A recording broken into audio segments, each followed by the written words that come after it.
Halo teman-teman, sembari kita menunggu Wukong Season 4 rilis, kali ini saya akan membahas sebuah serial Donghua mengenai seorang anak jenius dalam seni bela diri.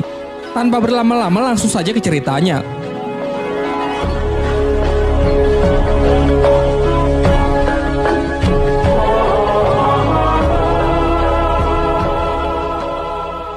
Adegan pertama diperlihatkan seekor rubah putih yang tengah berlari menghindari kejaran para pasukan yang mengincar batu pusaka yang ia bawa. Namun karena sudah terkepung, rubah tersebut memutuskan untuk meledakkan dirinya sendiri. Scene beralih ke sebuah rumah yang memperlihatkan seorang pria bernama Li Xiaowu yang tengah mabuk-mabukan. Hal ini karena pada 6 tahun yang lalu ia gagal mengalahkan petarung dari klan lain dalam sebuah turnamen antar klan yang membuatnya depresi selama bertahun-tahun.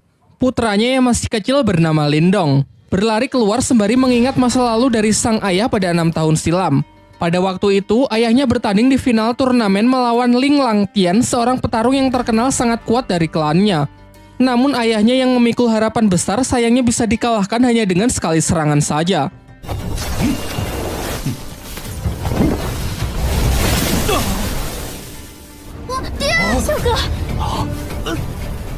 Tak hanya itu, Ling Langtian juga mengambil aura milik ayah Lindong. Singkat cerita, beberapa tahun pun telah berlalu dan Lindong kini telah tumbuh remaja. Pada suatu ketika, ia terlibat perkelahian dengan sepupunya yang bernama Lingsan bersama teman-temannya yang membuat ia terperosok ke dalam jurang. Dirinya yang sudah terbaring lemas secara kebetulan darahnya menetesi sebuah batu pusaka peninggalan rubah di awal film, membuat batu itu hancur dan ia pun terjatuh. Di dalam gelapnya tempat itu, batu tersebut memancarkan cahaya keemasan yang membuatnya terbangun. Namun saat tersadar ia merasa heran dengan tanda bercahaya yang muncul di telapak tangannya serta luka-lukanya yang sudah sembuh. Saat ia pulang, adiknya yang bernama Qing Tan datang untuk mengajaknya bermain karena tak bisa tidur. Seusai bermain, ia juga langsung pergi.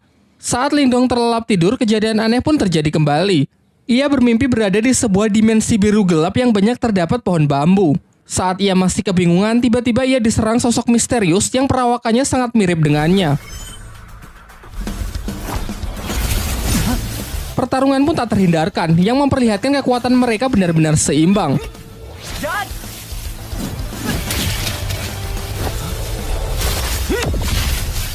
Di pagi harinya saat ia terbangun, ia dikagetkan dengan suara adiknya yang berteriak dari luar.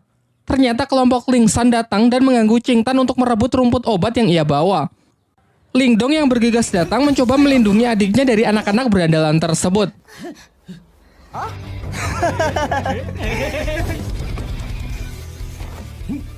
Diperlihatkan kemampuan Lindong yang sudah meningkat pesat mampu menangkis seluruh serangan dari Lingsan.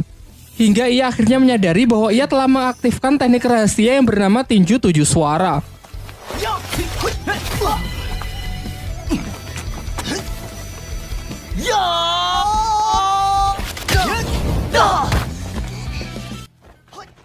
Untung saja pertarungan yang semakin serius itu akhirnya dapat dihentikan oleh kakak Lingsan yang diketahui bernama Lin Hong.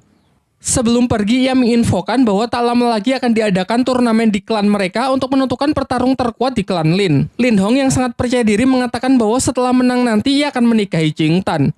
Saat kembali, sang ayah menunjukkan gerakan teknik tinju suara yang baik dan benar kepada Lindong.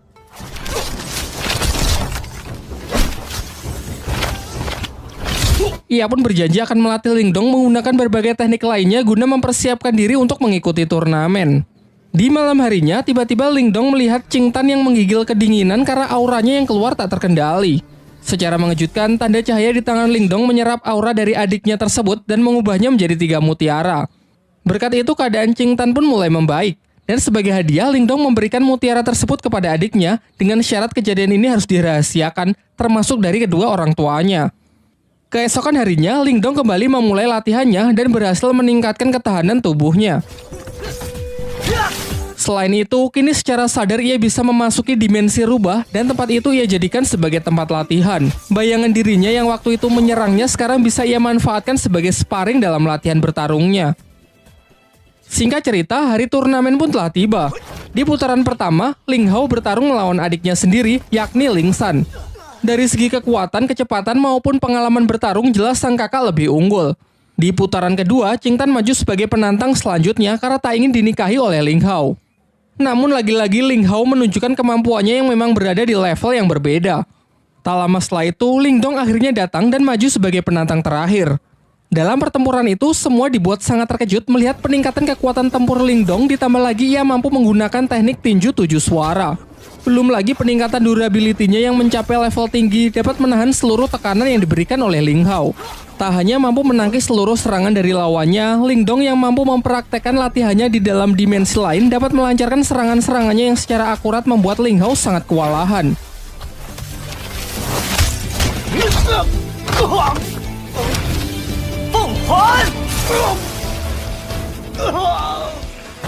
Dengan kemenangannya ini, Ling Dong lah yang keluar sebagai juara dan dinobatkan sebagai petarung terkuat di generasinya. Setelah turnamen berakhir, kakek Ling Dong selaku ketua klan Lin menjelaskan kepada kedua putranya bahwa dua klan tetangga, yakni klan Lei dan klan Xin akan bergabung melalui pernikahan anak-anak mereka. Hal ini lantas membuat kedua klan tersebut kini menjadi beraliansi. Kemudian ia juga memberitahukan mengenai turnamen antar klan berikutnya, yaitu perburuan hewan langka yang masih dirahasiakan. Pembicaraan pun ditutup dengan sang ketua klan yang menyuruh agar anak mereka berlatih lebih keras lagi demi mempersiapkan turnamen selanjutnya. Sementara itu, ketua klan Lei juga mempersiapkan putranya yang bernama Lily untuk mengikuti turnamen antar klan tersebut. Kekuatan dari Lily ini sangat dibanggakan oleh sang ayah karena ia telah menguasai ketahanan tubuh level atas yang siap mengalahkan petarung-petarung dari klan Lin. Singkat cerita, turnamen antar klan pun digelar. Di sini ayah Ling Dong memberitahu putranya bahwa pertandingan kali ini adalah perburuan hewan langka. Dan Ling Dong diharuskan menaklukkan hewan langka yakni singa api yang terkenal sangat buas. Namun aturannya tak perlu sampai menangkapnya. Karena Ling Dong hanya perlu mengambil sisik yang berada di ujung ekor hewan tersebut agar bisa menyelesaikan pertandingan kali ini. Diperlihatkan semua peserta pun telah berkumpul termasuk putra dari tuan rumah yakni bernama Wu Yun. Di awal-awal saja ketegangan sudah terjadi di antara para peserta karena Lily yang terlalu menyombongkan dirinya. Singkatnya aturan pun dibacakan di mana mereka harus mendapatkan sisik singa api agar bisa memenangkan pertandingan dan dilarang keras untuk berusaha saling membunuh satu sama lain. Ketika Ling Dong bersama adiknya berusaha menemukan singa api, ternyata Lily bersama timnya berhasil menemukannya terlebih dahulu. Namun mereka terlihat kesulitan menaklukkan hewan buas tersebut. Sementara itu dari kejauhan, Ling Dong hanya mengamati mereka dan menunggu kesempatan yang tepat untuk bertindak. Sampai muncullah dari belakang tim Wu Yun yang menawarkan kerjasama. Wu Yun berencana menyerang si singa api saat hewan itu sudah kehabisan tenaga akibat pertarungannya melawan tim Lily. Merasa hal ini cukup menguntungkan, Ling Dong pun sepakat dengan rencananya dan bersedia menjalankan kerjasama tersebut. Setelah menunggu momen yang tepat, mereka pun bersama-sama menyerang tim Lily. Ling Dong menyuruh Wu Yun untuk fokus kepada si singa api, sementara ialah yang akan menghadapi Lily.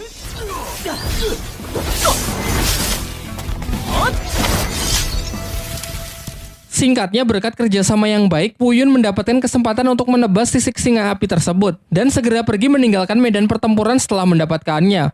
Sayangnya Wu Yun yang terlalu senang akhirnya lengah dan masuk ke dalam jebakan Lily yang sebenarnya sudah disiapkan untuk menangkap si singa api.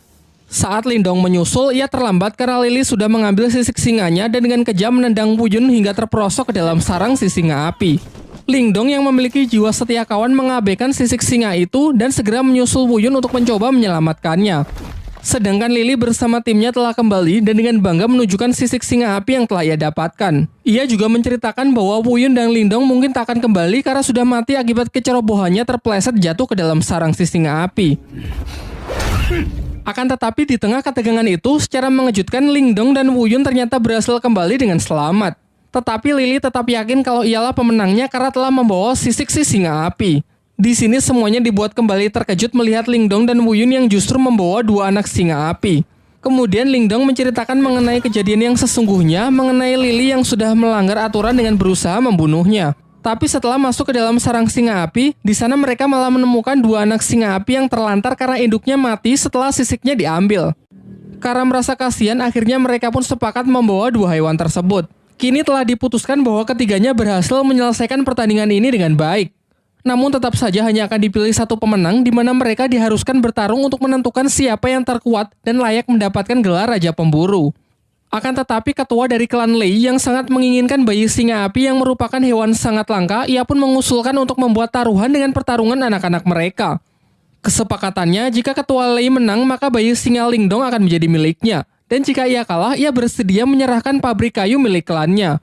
Pernyataannya ini sontak membuat semuanya sangat terkejut karena pabrik kayu adalah aset yang sangat berharga milik klan Lei dan ia mau bertaruh demi bayi singa tersebut. Sempat terjadi kekhawatiran karena kepercayaan diri dari ketua Lei ini bukan tanpa alasan. Putranya tersebut memanglah terkenal memiliki kemampuan di atas rata-rata dari anak-anak lain. Namun Lindong menepis kekhawatiran itu dan siap menerima tantangan yang dilemparkan. Singkat cerita, pertarungan mereka pun dimulai. Di awal, Lily dengan bangga menunjukkan kalau dirinya telah mencapai kekuatan tingkat Yuan duniawi. Namun Lindong juga menunjukkan level yang sama dengan Lily yang membuat semuanya sangat terkejut. Terungkap bahwa ternyata kemarin sebelum berangkat turnamen, sang ayah memberi Lindong Mutiara Yin, yaitu semacam pil penambah aura. Diperlihatkan dalam pertarungan itu mereka pun saling menyerang dan menangkis. Mungkin karena masih belum terbiasa dengan kekuatan barunya, Lindong nampak masih kesulitan saat mengatur pola serangannya. Akan tetapi lambat laun ia berhasil mengendalikannya semakin baik untuk bisa mengimbangi Lily. Sampai ketika Lily menambah kecepatannya, barulah terlihat kembali Lindong yang dibuat kewalahan. Dengan peningkatan kekuatan yang signifikan serta teknik rahasia petir dari klannya yang tergolong tingkat atas, Lily terus melakukan pressing membuat lawannya hanya bisa bertahan. Lindong yang masih belum menyerah mencoba menyelaraskan kedua tangannya untuk menangkis dan menyerang, yang nampaknya lumayan efektif. Sedangkan Lily yang sudah terlampau kesal berniat mengakhiri pertarungan dengan sebuah teknik serangan super kuat yang mematikan. Bahkan ia sempat mendapatkan peringatan bahwa ini bukanlah pertarungan hidup dan mati. Merasa bahwa Lily tak akan menghentikan serangannya, Lindong pun segera merapalkan beberapa segel tangan untuk merilis teknik yang disebut gerbang ajaib demi mengatasi serangan yang mematikan tersebut. Dan benar saja, teknik yang digunakan Lindong telah ia upgrade ke level 2 sehingga tidak hanya mampu menghalau serangan dahsyat dari Lily, juga cukup kuat untuk menghempaskannya dan membuatnya tak sanggup untuk bangkit kembali. Dengan kekalahan putranya tersebut, dengan kesal dan terpaksa ketua klan Lei pun harus rela menepati janjinya untuk menyerahkan pabrik kayu miliknya. Keesokan harinya, diperlihatkan Lindong dan adiknya tengah bermain dengan si harimau api yang mereka beri nama si Oyen. Barulah di siang harinya, mereka memeriksa tambang kayu yang telah mereka menangkan. Namun terlihat tempat itu benar-benar hancur berantakan. Dalam pencarian petunjuk siapakah yang melakukan hal ini, secara tak sengaja si Oyen membawa Lindong ke sebuah gua yang di sana terdapat banyak lahar panas serta sebuah kerangka monster raksasa. Di dalam gua itu, si Oyen menemukan sebuah kristal biru yang dengan lahap langsung ia makan. Sementara Lindong yang masih penasaran menemukan sebuah bunga yang memancarkan sinar. Namun ketika ia dekati, tangan Lindong malah seakan menyerap semacam energi dari kelopak bunga tersebut yang membuat sekujur tubuhnya menjadi terbakar. Untung saja saat kondisinya semakin buruk, batu rubah di tangannya menyerap energi panas dari kelopak bunga tersebut. Setelah berhasil keluar dan bertemu dengan keluarganya, Lindong menceritakan gua yang baru saja ia temukan serta sebuah batu permata merah yang ia peroleh di dalam sana. Lantas mereka pun bergegas pergi ke lokasi dan sempat terkejut karena ternyata tempat itu adalah tambang permata yang bernilai sangat tinggi. Setibanya di rumah, terlihat Lindong yang mendapatkan 3 batu permata. Dan dengan kekuatan dari batu rubahnya, ia dapat menyatukan ketiga batu menjadi satu permata yang bernilai lebih tinggi. Sementara itu, ketua klan Lei yang mendengar kabar tentang ditemukannya tambang permata jelas membuatnya semakin kesal. Namun setelah mendengar rencana dari rekannya, terlihat wajahnya yang kembali menjadi senang. Di lain waktu, ketika klan Lin sedang berbelanja berbagai macam kebutuhan klan, Lindong pergi ke sebuah toko barang antik di pusat kota untuk sekedar melihat-lihat. Di sana terdapat seorang kakek yang bernama Yandasi. Ia dapat melihat aura milik Lindong yang nampak tak biasa. Setelah Lindong membeli sebuah tas, tiba-tiba batu rubah di tangannya merespon sebuah energi yang berasal dari potongan kayu di toko tersebut. Si penjual mengaku barang itu sama sekali tak berharga dan tak tahu juga apakah fungsinya. Namun ketika Lindong hendak membelinya, ternyata barang tersebut sudah akan dibeli terlebih dahulu oleh seorang gadis bernama Yue. Lindong yang tak mau mengalah memaksa untuk tetap membelinya. Menanggapi hal itu, 2 pengawal dari Yue segera bertindak dengan menodongkan pedangnya kepada Lindong. Namun tiba-tiba saja kedua pedang itu terlempar yang ternyata ini adalah ulah dari si kakek Yanda yang memiliki kemampuan telekinesis. Terungkap bahwa kakek Yanda ini sebenarnya adalah guru dari Yue. Perseteruan mereka pun berakhir dengan Yue yang mengalah meninggalkan tempat tersebut. Sementara kakek Yanda menjelaskan kepada Lindong bahwa kemampuan telekinesisnya adalah kekuatan mental yang berbeda dari teknik bela diri biasa. Ia lalu menawarkan agar Lindong mau menjadi muridnya setelah melihat potensi besar yang ia miliki. Namun Lindong memilih untuk menolak tawaran tersebut karena takut kalau rahasia kekuatan batu rubah di tangannya bisa terbongkar. Kakek Yanda pun sama sekali tidak memaksa dan menghormati keputusan Lindong. Namun sebelum pergi, ia memberikan sebuah buku untuk bisa ia pelajari. Sementara itu, di area tambang datang sekelompok orang dari desa Naga Hitam yang ingin melakukan invasi. Mereka berniat merebut paksa pabrik kayu karena status kepemilikan dari tambang tersebut kini dianggap tidak jelas. Namun sebenarnya orang-orang ini adalah suruhan dari ketua klan Lei yang sengaja ia perintahkan untuk merebut tempatnya kembali. Beruntung Lindong kembali tepat waktu untuk mencoba melakukan perlawanan sehingga terjadilah pertarungan. Ketua Naga Hitam pun tanpa ragu langsung menyerang Lindong yang membuatnya terlempar menghantam gerbang masuk di sana. Dengan selubung aura sebagai pelindung, Lindong masih mampu bertahan dan bangkit kembali. Sementara Qing Tan juga membantu dengan melancarkan beberapa anak panah untuk menghentikan orang-orang tersebut masuk lebih jauh. Setelah melihat potensi Lindong, Ketua Naga Hitam segera memperkuat aura untuk membunuhnya karena khawatir jika dibiarkan kelak Lindong akan menjadi lawan yang menyusahkan. Sementara Lindong setidaknya masih mampu bertahan meskipun digempur dengan berbagai macam serangan yang mematikan. Selain itu, terlihat juga ia mengupgrade gerbang ajaib ke level 3 yang mampu mengimbangi kekuatan dari lawannya tersebut.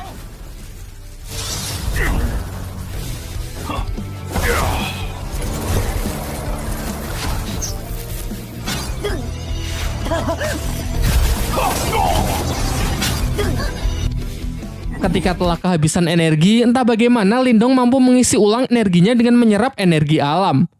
Ia pun meminta Qing Tan bersama Si Oyan agar mengulur waktu setidaknya sampai energinya terisi penuh. Jelas hal ini sama sekali tidak mudah, terlebih lagi karena bagaimanapun juga mereka telah kalah jumlah. Hingga saat salah seorang musuh berhasil melukai Lindong, seketika Lindong bangkit serta luka-lukanya bisa sembuh dengan sangat cepat karena energinya yang terkumpul telah lebih dari cukup. Dan benar saja, setelah bangkit kekuatan Lindong kini menjadi berkali-kali lipat sehingga di ronde kedua ini hanya dengan sekali pukulan ia dapat mengalahkan lawannya tersebut.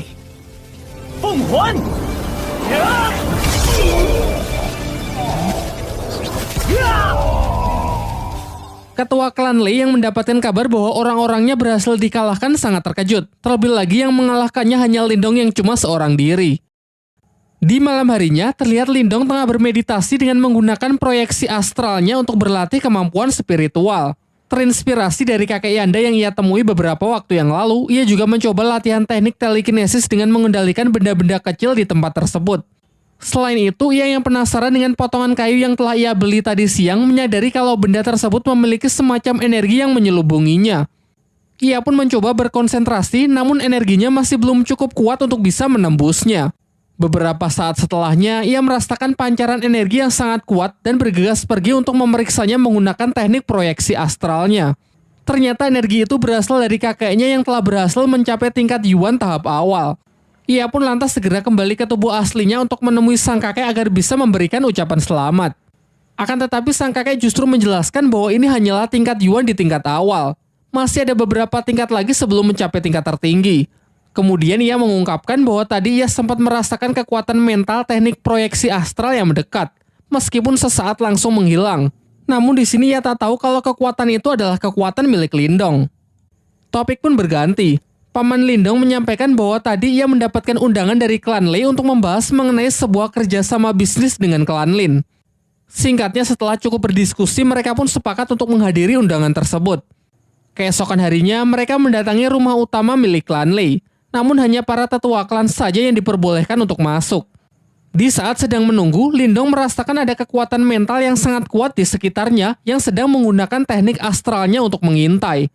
Sementara di dalam ruangan, para tetua klan tengah membicarakan mengenai ajakan kerjasama membangun bisnis untuk keuntungan bersama dengan sistem bagi hasil. Akan tetapi klan Lin keberatan karena dalam kesepakatan itu, ketua klan Lei lah yang akan menjadi pemimpin. Sementara klannya hanya akan menjadi bawahannya saja. Di sini terbongkarlah kedok dari ketua klan Lei yang sebenarnya ingin menjadi penguasa di kota tempat mereka. Perdebatan itu pun semakin memanas yang malah membawa mereka dalam sebuah pertarungan.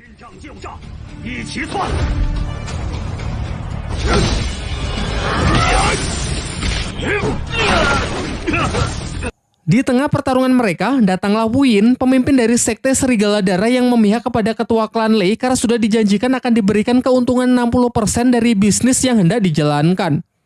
Diceritakan bahwa Wu Yin ini menguasai kekuatan mental tingkat tinggi. Dan benar saja, satu persatu dari mereka dapat dijatuhkan dengan sangat mudah.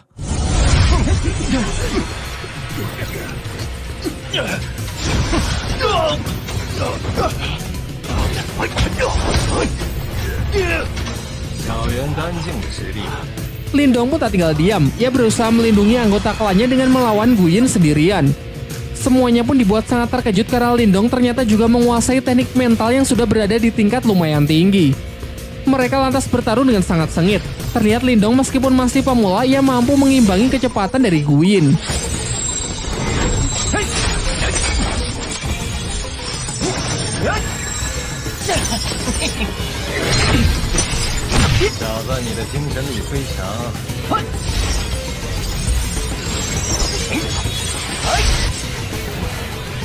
Sampai mereka saling mengadu teknik astral melalui duel udara, namun sayangnya tetap saja Wu Yin lebih unggul dan mampu menekan Lindong.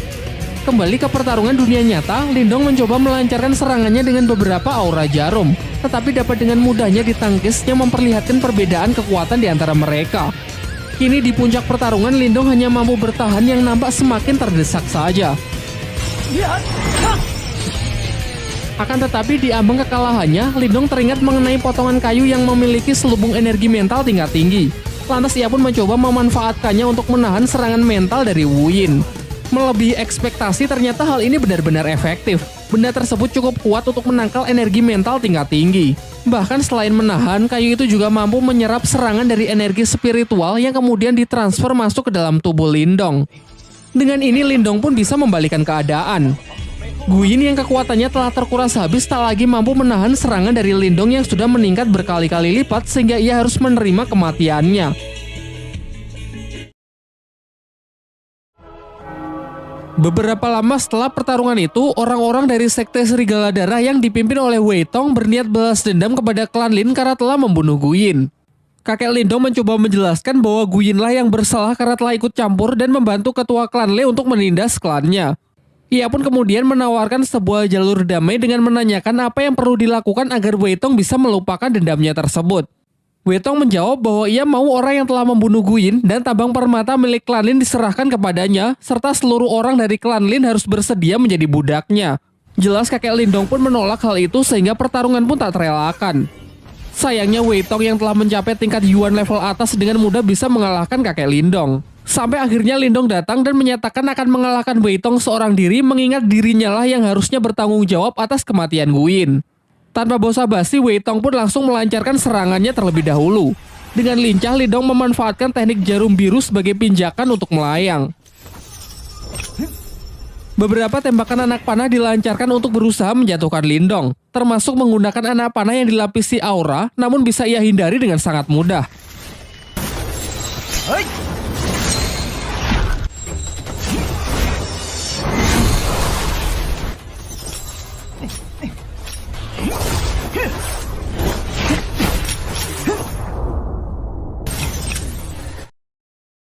Sampai akhirnya Lindong dengan penuh percaya diri menawarkan sebuah perjanjian, yaitu 3 bulan dari sekarang ia bersedia bertarung sampai mati dengan Wei Tong. Kesepakatannya, jika ia kalah maka ia siap menerima hukuman apapun, serta aset pabrik kayu milik klan Lin akan rela ia serahkan.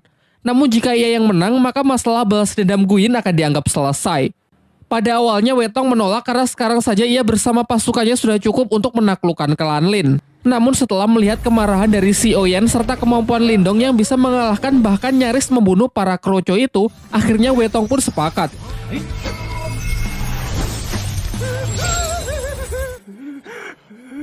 Tetapi ia merasa kalau 3 bulan terlalu lama, sehingga ia ingin mempersingkatnya menjadi 2 bulan saja. Setelah kepergian dari orang-orang sekte Serigala Darah, ayah dan kakek Lindong nampak cemas dengan perjanjian tersebut yang menurut mereka terlalu beresiko karena mempertaruhkan klannya. Namun Lindong menepis kekhawatiran itu dengan mengatakan bahwa ia akan berusaha semaksimal mungkin, mengingat ialah yang memang harus bertanggung jawab dalam kasus ini. Ia lalu meminta izin untuk pergi ke ibu kota lebih awal demi lebih banyak menuntut seni ilmu bela diri di sana. Akan tetapi sebenarnya ia juga punya alasan yang ia rahasiakan, yaitu mencari cara untuk melatih batu rubah di tangannya agar bisa sepenuhnya ia kendalikan. Keesokan harinya, Lindong pun berpamitan dengan semuanya meskipun terlihat sang adik sebenarnya tak rela jika kakaknya pergi sendirian. Singkatnya, Lindong pun berangkat ke ibu kota dengan menunggangi seekor kuda. Setelah tiba di ibu kota, ia mendapatkan informasi kalau di sana akan ada pelelangan benda-benda antik yang digelar untuk para bangsawan. Lindong yang tertarik berniat menghadiri pelelangan tersebut dengan harapan bisa menemukan barang bagus yang bisa berguna nantinya. Bermodalkan dengan beberapa butir permata yang ia bawa, Lindong pun diubah penampilannya agar layak memasuki pelelangan yang dihadiri oleh para bangsawan tersebut. Setibanya di sana, Lindong kembali bertemu dengan kakek Yanda yang diundang sebagai tamu serta ia juga melihat Yue yang datang bersama panitia pelelangan bernama Xuansu. Dalam pelelangan tersebut, Lindong tertarik dengan sebuah tanaman langka yang mampu meningkatkan kekuatan spiritual seseorang. Semuanya sempat dibuat terkejut karena Lindong yang menawarnya dengan harga yang sangat mahal. Diperlihatkan, kakek Yanda sangat terkejut karena merasakan energi dari keberadaan Lindong yang benar-benar telah meningkat pesat.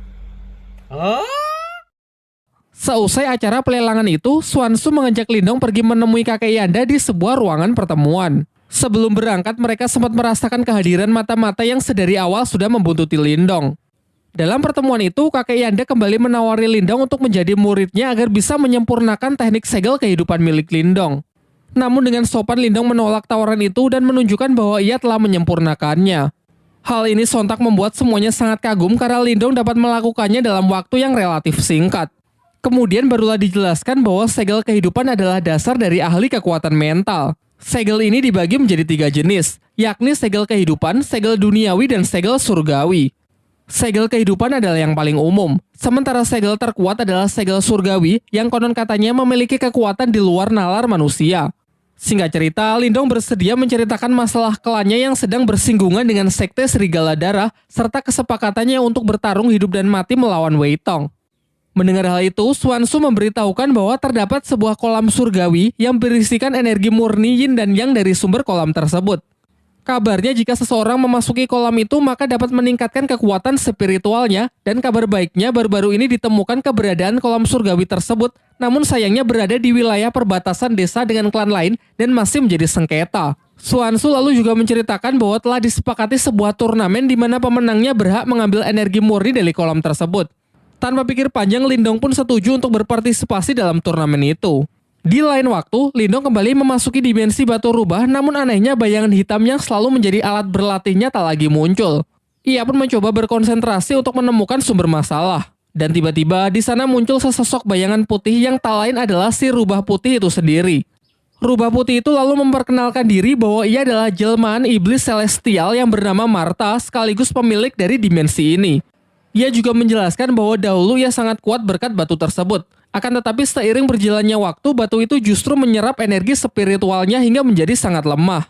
Akhirnya ia terpaksa hidup bersembunyi di dalam batu tersebut agar jiwanya tidak lenyap. Martha kemudian menyarankan jika Lindong tak ingin bernasib sama, Lindong harus mengisi ulang energi batu itu dengan energi murni. Seketika Lindong pun teringat dengan kolam surgawi yang kabarnya dipenuhi oleh energi murni. Mengingat kalau di turnamen perebutan kolam surgawi nanti ia tak bisa mengandalkan kekuatan batu rubah karena butuh diisi ulang, Martha pun mengajaknya ke sebuah tempat di mana terdapat benda yang disebut piringan mental. Meskipun benda ini bisa menjadi jalan pintas untuk meningkatkan kekuatan spiritual, namun resikonya juga sangat berbahaya. Yaitu jika dalam prosesnya Lindong tak sanggup menahan rasa sakit, maka kekuatan spiritualnya akan lenyap dan tak akan bisa dipulihkan lagi. Tanpa banyak berpikir, Lindong pun ingin mencobanya dan bersedia menanggung semua resiko yang mungkin terjadi. Dan benar saja, saat proses berlangsung, ia merasakan sakit yang sangat luar bioskop. Sampai akhirnya dengan tekad yang kuat, Lindong berhasil melewati proses tersebut, alhasil kekuatan mentalnya pun meningkat pesat. Setelah itu, Martha menyarankan agar Lindong memakan rumput obat yang ia beli sebelumnya agar kondisi dan energi mentalnya bisa segera pulih. Karena setelah ini ia akan mengajarinya teknik baru yang disebut teknik Borkeong. Keesokan harinya, Lindong datang ke suatu tempat di mana semua orang di pelelangan berkumpul. Di sana datang juga Yue dan seorang pria bernama Liu Yi. Kemudian Xuansu mempertemukan Lindong dengan pemilik rumah pelelangan yang diketahui bernama Xia Wanjin. Ia menjelaskan bahwa Yue, Liu Yi, dan Lindong akan bertanding melawan petarung lain dalam rangka memperebutkan kolam surgawi. Singkat cerita, mereka pun bersama-sama pergi ke tempat turnamen. Setibanya di sana, mereka bertemu dengan tim lawan perwakilan dari Sekte Serigala Darah yang diketahui seorang pria bernama Yue San dengan kedua anaknya yang di sampingnya. Di sebelah kanan ada Yue Feng dan di kiri ada Yue Lin serta di belakang ada seorang petarung bayaran yang bernama Jiang Li. Dijelaskan bahwa mereka ini bukan petarung kaleng-kaleng karena sudah mencapai tingkat Yuan Surgawi tahap akhir. Di putaran pertama, Yue maju menggunakan sebuah pedang untuk melawan Yue Lin dengan senjata cambuknya. Sejauh ini pertarungan dua wanita ini terlihat cukup seimbang. Mereka menyerang dan menangkis mengandalkan senjata mereka masing-masing. Namun akhirnya pertarungan singkat tersebut dapat dimenangkan oleh Yue dengan berhasil menodongkan pedangnya tepat ke leher Yue Lin. Di putaran kedua, Yue Feng maju sebagai perwakilan berikutnya. Sementara Lindong yang nampak ragu-ragu segera diambil alih oleh Liu Yi yang bersedia maju terlebih dahulu dengan senjata tombaknya.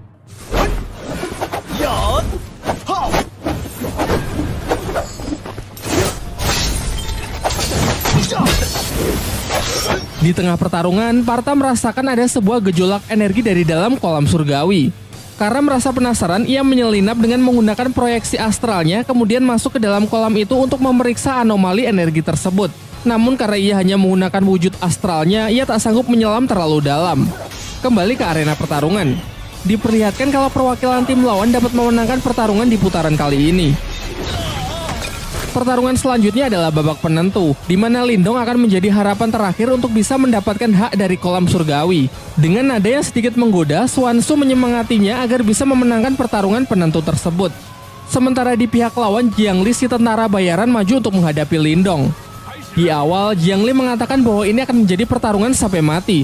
Jadi jika ingin menyerah, inilah saatnya. Namun Lindong sama sekali tak gentar dengan gertakan itu dan segera bersiap memasang kuda-kudanya. Serangan pertama dapat ia tangkis dengan mudah. Dilanjutkan dengan beberapa gerak serangan juga ia lancarkan untuk mencoba mencari titik lemah dari pertahanan lawannya. So far, nampak keduanya masih seimbang sampai mengadu kekuatan aura mereka. Cukup khawatir melihat kekuatan Jiang Li yang telah mencapai tingkat Yuan Surgawi. Namun tak kalah mengejutkan kalau menyaksikan energi mental tingkat tinggi Lindong yang seketika mampu menghentikan pergerakan lawannya. Dilanjutkan dengan serbuan jarum aura yang semakin merepotkan Jiang Li.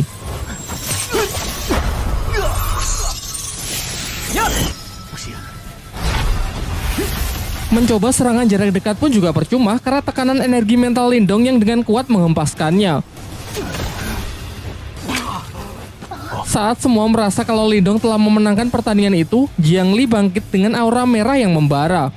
Ternyata ia menguasai sebuah teknik rahasia yang memungkinkan seseorang mengkonversikan darahnya menjadi energi.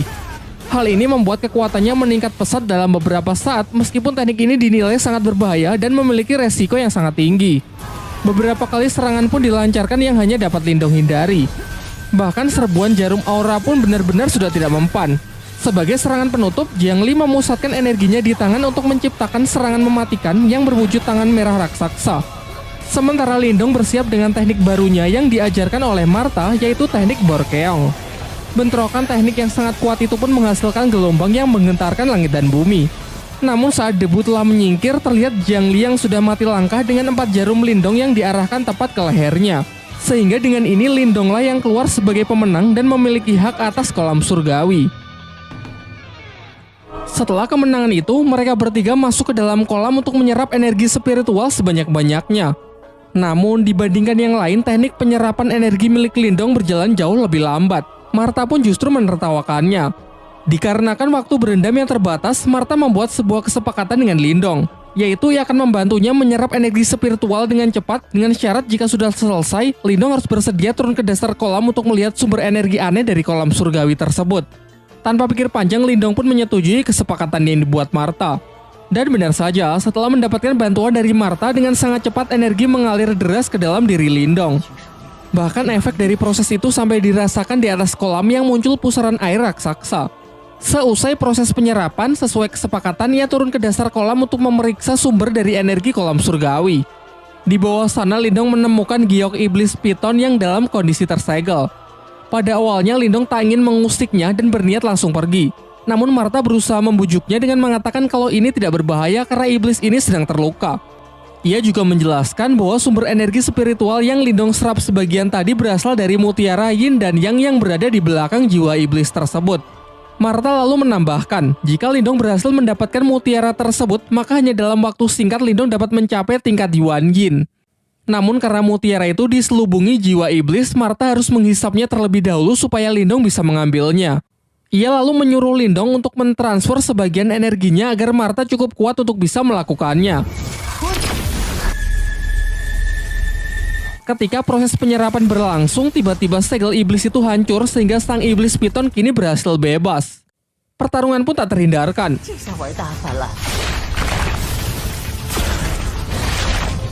Di sini Martha berusaha mengalihkan perhatian ular piton itu supaya Lindong memiliki cukup waktu untuk mengambil mutiaranya. Akan tetapi Lindong yang masih ragu sama sekali tak punya keberanian untuk mendekat. Sampai akhirnya Martha menggunakan rencana cadangan, yaitu kembali masuk ke dalam tangan Lindong. Pada awalnya Lindong mengira kalau Martha sudah menipunya. Namun selang beberapa waktu, luapan energi keluar dari tangannya yang ternyata adalah Martha dengan wujud aslinya, yaitu naga api raksasa. Dengan cepat ia membakar iblis piton itu dengan semburan api lalu segera menyerapnya.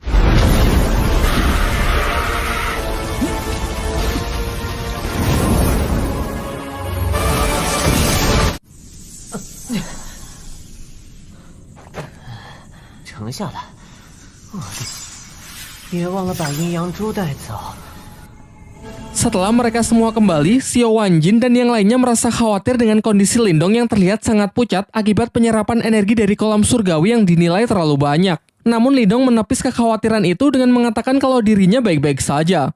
Ia menegaskan asalkan ia bisa segera naik tingkat dan bisa mengalahkan Wei Tong dari Sekte Serigala Darah, apapun rela ia lakukan. Dalam pembicaraan itu, Xiao Wanjin menjelaskan bahwa Sekte Serigala Darah selama ini juga menjadi musuh bebuyutan bagi pihaknya. Terlebih lagi karena Lindong telah membantunya mendapatkan kolam surgawi, ia pun bersedia memberikan bantuan apapun. Di akhir pembicaraan, Xuanshu memberikan buku langka dari pelelangan kemarin yang berisi teknik-teknik rahasia agar bisa Lindong pelajari demi mempersiapkan dirinya agar bisa menang melawan Wei Tong. Di malam harinya, Lindong mempelajari buku pemberian Xuanshu untuk mengendalikan energi yang telah ia serap sebelumnya. Ia kemudian kembali masuk ke dalam dimensi rubahnya. Di sana ia melihat bayangan dirinya yang kini telah pulih. Bahkan bayangan tersebut juga telah membuka aliran energi spiritual tingkat 22 Vena. Lantas ia pun segera menirukan gerakan dari bayangan itu dan seketika ia juga berhasil membuka aliran energi spiritual tingkat 22 Vena. Sekaranglah saatnya ia mencoba mutiara yin yang ia dapat dari kolam surgawi. Pertama-tama dengan menggunakan energinya sendiri, ia mencoba memurnikan mutiara tersebut. Meskipun di percobaan pertama ia sempat gagal, sampai akhirnya dengan mengerahkan seluruh tenaganya, ia berhasil menetralkan mutiara itu yang kemudian langsung ia telan.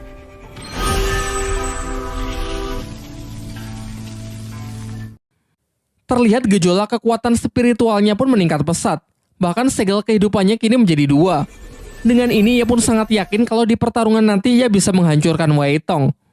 Keesokan harinya, Xuanshu mengajak Lindong ke tempat pelelangan dengan mengatakan kalau ada orang yang ingin menemuinya. Ternyata di sana datang keluarga besar Lindong, yaitu Qing Tan, ayahnya dan kakeknya. Setelah Xuanshu pergi, sang kakek tiba-tiba menyerang Lindong dengan maksud menguji sudah sejauh mana kekuatan cucunya tersebut.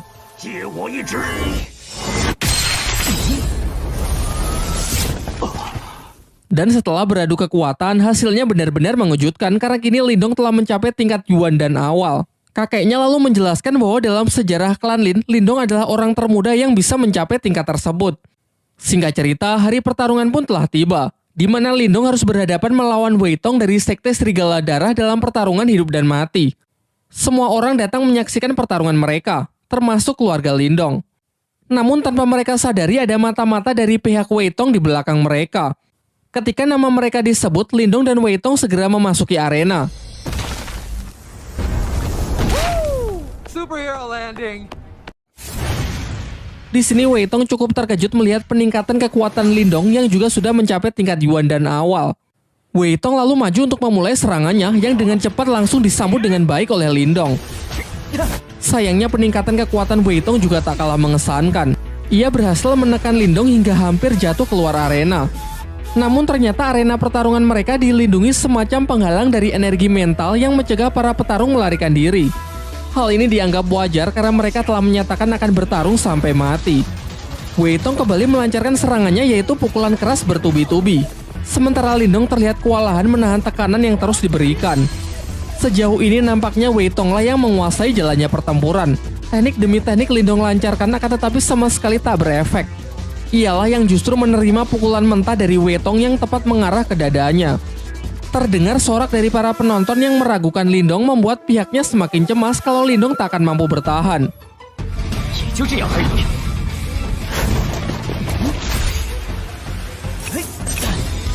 Sekarang tak ada pilihan lain, Lindong pun segera menyiapkan jurus terkuatnya yaitu teknik Borkeong untuk mencoba mengakhiri pertarungan.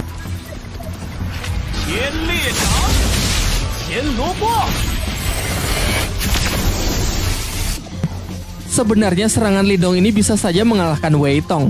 Namun Wei Tong menggunakan cara licik dengan menyuruh mata-matanya menyandera Qing Tan sehingga membuat Lindong kehilangan konsentrasinya. Sementara kakek Yanda berusaha membantu dengan mencoba mendekati mata-mata tersebut. Di arena, Lindong benar-benar tidak bisa fokus bertarung karena melihat adiknya dalam bahaya. Alhasil serangan-serangan Wei Tong pun banyak yang masuk.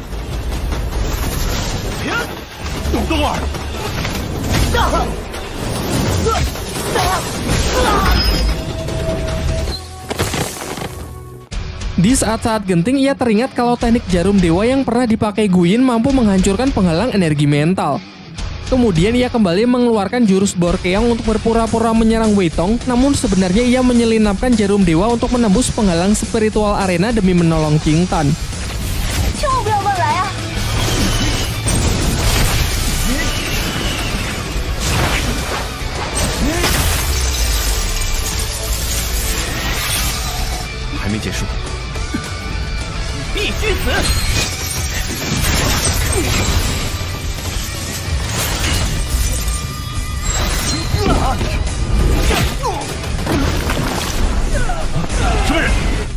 Saat si mata-mata hendak mencoba menyerang lagi, datanglah kakek Yanda yang membantu mengalahkannya.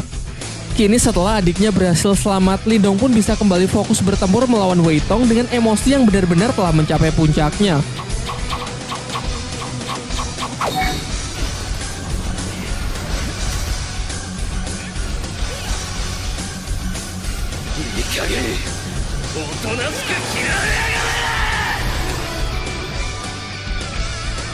Setelah menerima gempuran serangan dari Lindong, Wei Tong pun benar-benar sudah kehabisan tenaga dan ia pun mengaku kalah.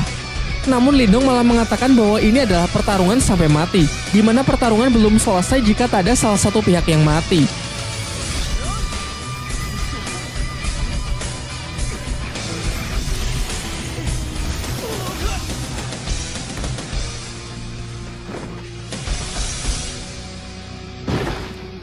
Cerita kemudian loncat ke beberapa bulan setelahnya.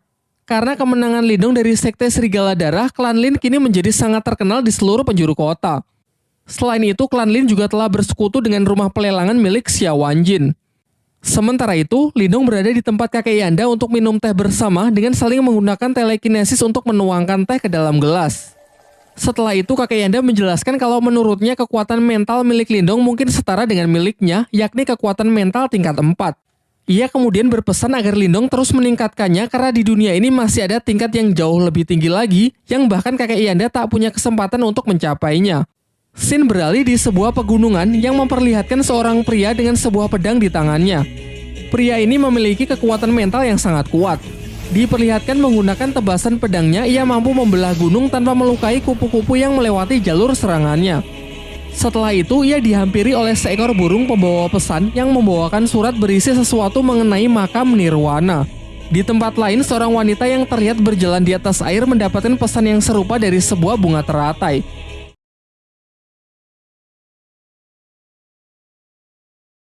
Di awal film, terlihat rombongan klan Lin sedang dalam perjalanan untuk mengantarkan batu permata.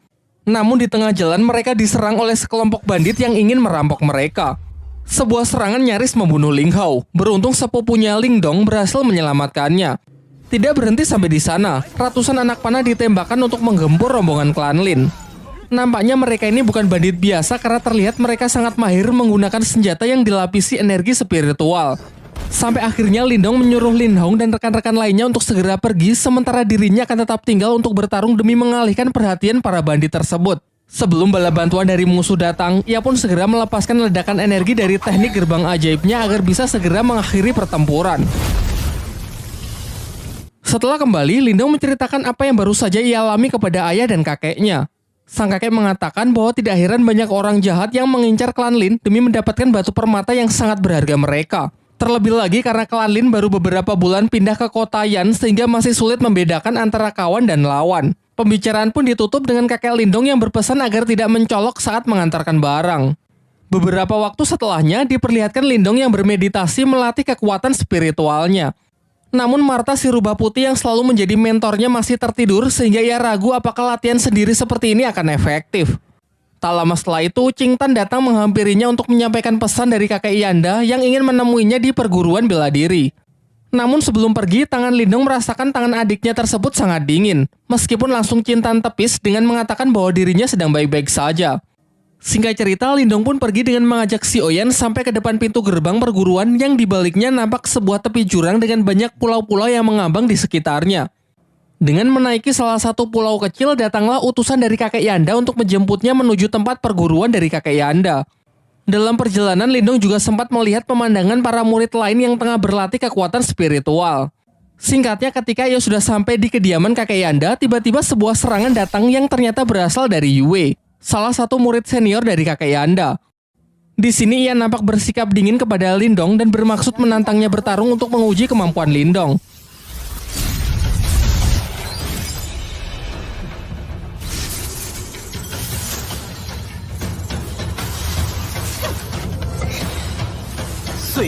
Namun ketika pertarungan mereka sudah mulai serius, kakek Yanda datang untuk segera menghentikan mereka. Kakek Yanda lalu menjelaskan bahwa tak lama lagi akan diadakan pertandingan antar perguruan bela diri yang disebut pertarungan menara. Namun di dua pertandingan sebelumnya perguruan bela dirinya telah mengalami kekalahan sehingga jika pertandingan kali ini ia kalah lagi, maka kepemimpinan dari perguruannya akan diambil alih oleh perguruan bela diri dari kota sebelah, yakni perguruan bela diri kota Tianhou. Jadi tujuannya memanggil Yue dan Lindong adalah untuk meminta bantuan agar mereka bersedia berpartisipasi mewakili perguruan bela diri kota Yan miliknya. Menurutnya dengan kekuatan spiritual Lindong yang telah mencapai tingkat lumayan tinggi, ia yakin kalau Lindong bisa memberikannya harapan. Lindong pun bersedia membantu mengingat jasa kakek Yanda yang beberapa waktu yang lalu telah menyelamatkan nyawa adiknya. Setelah pembicaraan mereka, kakek Yanda meminta Yue agar menemani Lindong berkeliling. Di sisi lain di kota Tianhou diperlihatkan seorang kakek bernama Han Yu memiliki beberapa murid dengan kekuatan spiritual tingkat tinggi. Ia lalu menyuruh salah satu muridnya yang bernama Cao Zu pergi ke perguruan bela diri kota Yan untuk mengukur sudah sejauh mana persiapan dan kemampuan para murid di sana. Sementara itu ketika Yue mengajak Lindong berkeliling di perguruan bela diri kota Yan, mereka melihat kerusuhan di tengah latihan para murid di sana. Ternyata ini adalah ulah Cao Zu, salah satu murid perguruan Tianhou yang memang sengaja datang untuk merusuh sekaligus mengukur kemampuan para murid di sana. Ia sangat sombong karena sejauh ini belum ada murid di tempat itu yang bisa menandinginya. Sampai kemudian Yue iseng mendorong Lindong masuk ke arena untuk melawan Cao Zu. Pada awalnya Lindong memilih pergi turun arena karena tak ingin meladeninya. Namun ia tak bisa menahan diri lagi karena Cao Zu lah yang lebih dulu menyerangnya menggunakan teknik pedang es hitam. Di atas arena mereka pun saling mengadu teknik mereka masing-masing. Nampak benturan antar senjata mental mereka lumayan menggentarkan arena.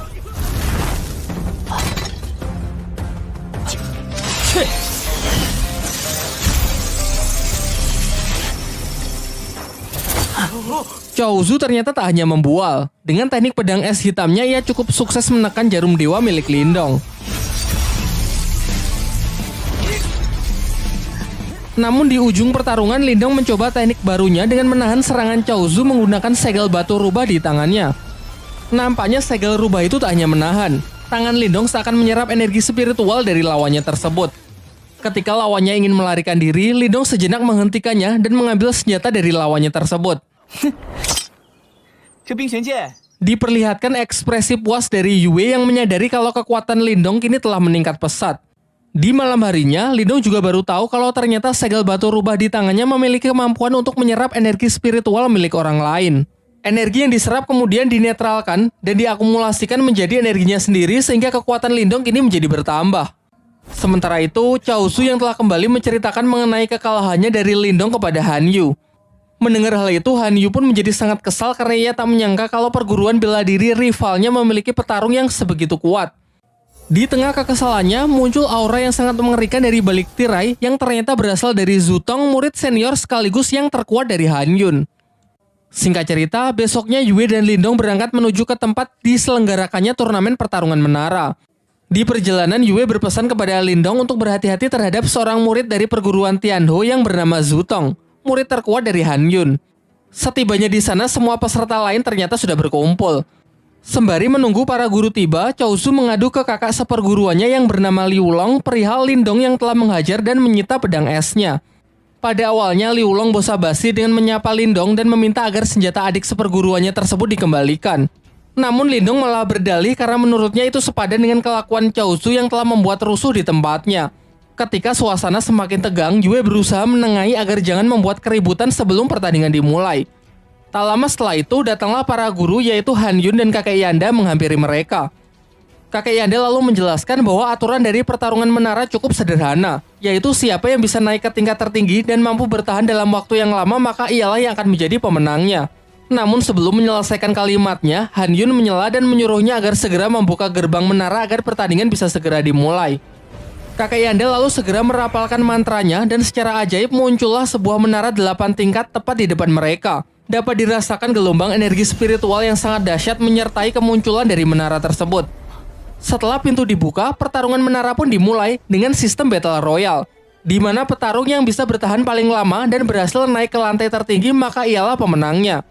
Ketika semua peserta telah bergegas masuk ke dalam menara, di luar Han Yun dan kakek Yanda memantau keadaan di dalam menara menggunakan semacam proyeksi spiritual. Sementara itu, Lindong yang telah masuk sangat terkejut karena sebagian energi mental di gerbang masuk ternyata bisa ia serap sehingga sekali lagi kekuatannya mengalami peningkatan. Tak ingin berlama-lama di lantai dasar, Lindong pun segera naik ke lantai yang lebih tinggi dengan melewati rintangan-rintangan kecil. Di sisi lain, ternyata Zutong memimpin dengan dirinya yang telah mencapai lantai ke-6 dengan sangat cepat, disusul oleh Yue sebagai runner-up yang berusaha mengejar ketertinggalannya.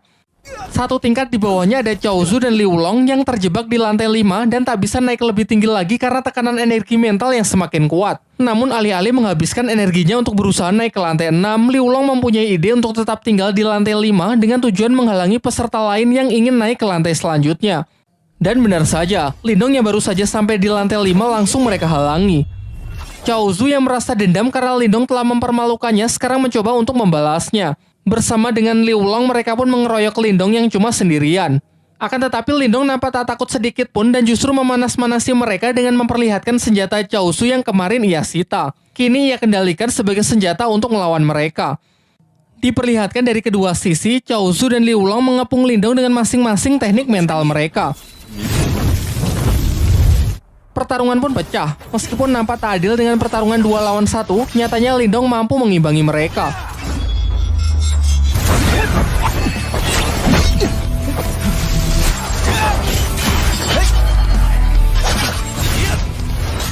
Bahkan ia cukup cakap untuk mematahkan teknik roda ganda milik Chaozu. Sementara Liu Long yang terus menggempurnya dengan pedang mentalnya juga sangat kewalahan karena Lindong dapat bertahan sekaligus menyerang dalam waktu yang bersamaan. Sampai akhirnya kedua saudara seperguruan ini melakukan teknik fusion dengan menggabungkan kekuatannya untuk menyerang Lindong.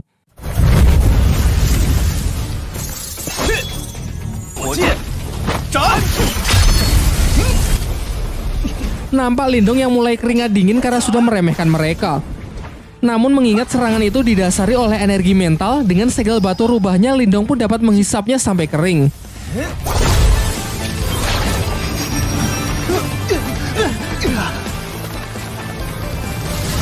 Dan ketika mereka sudah kalah, Lindong tidak lantas membunuh mereka, melainkan malah menguras dompet mereka kemudian langsung bergegas naik ke lantai 6 demi mengejar ketertinggalannya. Sementara itu di lantai 6 terlihat Yue yang berusaha keras untuk naik ke lantai 7, namun ia selalu gagal karena tekanan energi mental di sana sangat kuat yang jauh melebihi apa yang bisa ia bayangkan. Berbeda dengan rivalnya, Zutong nampak santai berpisah dengan Yue karena tinggal selangkah lagi ia sudah bisa naik ke lantai 7. Hal ini membuktikan kalau tingkat kekuatannya memanglah luar biasa kuat. Yue yang merasa kecewa dengan dirinya sendiri akhirnya melepas pegangannya karena telah kehabisan tenaga. Beruntung Lindong datang tepat waktu dan masih sempat menangkapnya. Setelah mengucapkan janji bahwa ia pasti akan menang, Lindong pun segera melompat untuk menyusul Zutong naik ke lantai selanjutnya. Di luar menara, Hanyu dan kakek Yanda hanya tahu kalau ada dua peserta yang berhasil naik ke lantai 7 tanpa tahu siapakah mereka. Pada awalnya Hanyu mengira kalau mereka pasti Zutong dan Yue, namun kakek Yanda yakin kalau itu bukan Yue melainkan Lindong. Sementara di dalam menara, Lindong telah berhasil naik ke lantai 7. Namun tidak hanya adanya tekanan mental yang jauh lebih kuat, karena di sana juga terdapat rintangan sambaran petir yang mencegah mereka naik ke lantai 8. Terlihat Zutong yang sudah berada lebih tinggi sangat terkesan dengan Lindong yang berhasil mencapai lantai ini. Mereka pun mulai berlomba-lomba untuk bisa naik ke lantai 8. Zutong mulai menyerang Lindong untuk memperlambatnya. Akan tetapi dengan cepat Lindong bisa melewati semua rintangan sekaligus melancarkan serangan balik.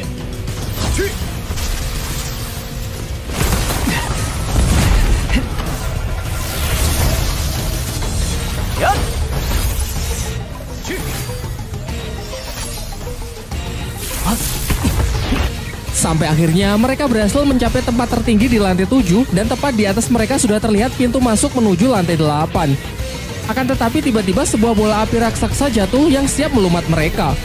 Menanggapi bahaya itu, Lindong dan Zutong pun senada mengeluarkan serangannya untuk menghancurkan bola api tersebut.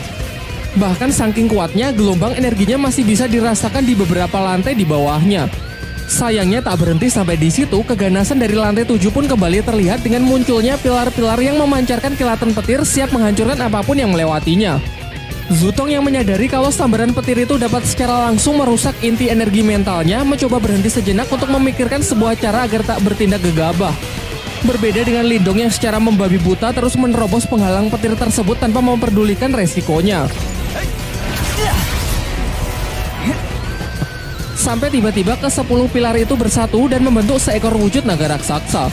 Pertarungan pun berjalan sangat tidak seimbang karena amukan sang naga yang tak terhentikan.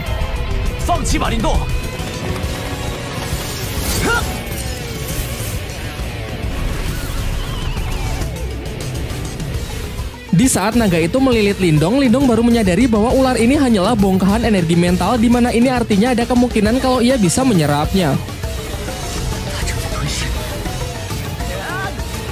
Setelah menghisap habis naga tersebut tanpa membuang waktu, Lindong pun langsung melompat ke lantai 8 meninggalkan Zutong.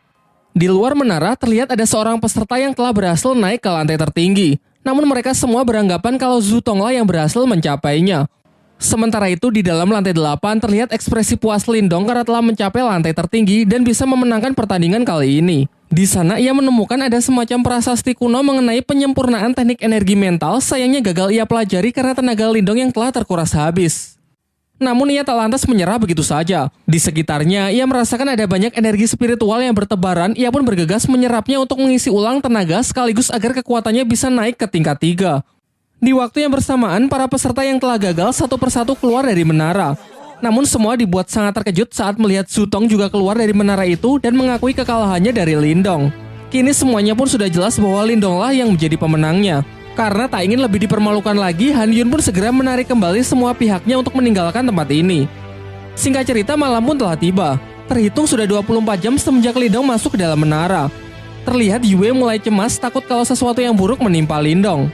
Sementara itu, di dalam menara lantai teratas, Lindong benar-benar berusaha keras hingga akhirnya ia berhasil mencapai kekuatan mental tingkat ketiganya. Bahkan sampai-sampai luapan energinya bocor keluar menara yang mengejutkan Yue dan kakek Yanda.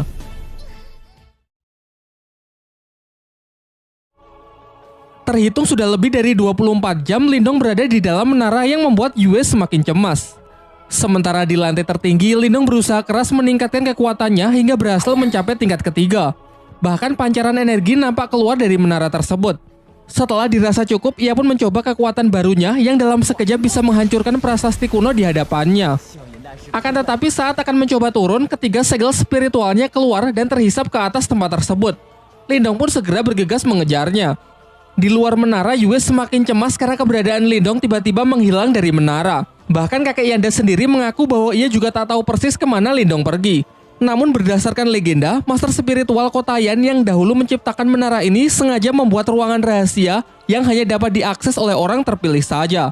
Jadi kemungkinan Lindonglah orang yang dimaksud. Sementara itu, Lindong telah tiba di sebuah dimensi dan masih mengikuti ketiga segel kehidupannya yang membawanya ke sebuah prasasti kuno. Ketika ia semakin kebingungan, tiba-tiba ia mendengar suara dari tangannya yang ternyata itu adalah Marta si rubah putih dengan tampilan yang sedikit berbeda dari sebelumnya setelah menghisap kekuatan mutiara dulu di kolam surgawi. Martha menjelaskan bahwa benda di hadapannya disebut segel spiritual leluhur, yaitu salah satu segel spiritual langit dan bumi yang dikatakan milik para dewa. Diceritakan jika seseorang memiliki segel ini, maka ia akan menjadi petarung terkuat di dunia. Setelah menyampaikan penjelasannya, ia menyuruh Lindong untuk mengambil kembali 3 segel spiritualnya. Namun segel itu seakan melakukan perlawanan dan malah tertarik ke dalam prasasti kuno tersebut. Sesaat setelahnya, tiba-tiba dimensi itu perlahan berubah menunjukkan proyeksi dataran benua yang memberitahukan lokasi dari segel spiritual leluhur lainnya. Martha lalu memperingatkan Lindong agar informasi mengenai lokasi segel-segel itu jangan sampai diketahui oleh orang lain jika Lindong tak ingin bernasib sama dengannya.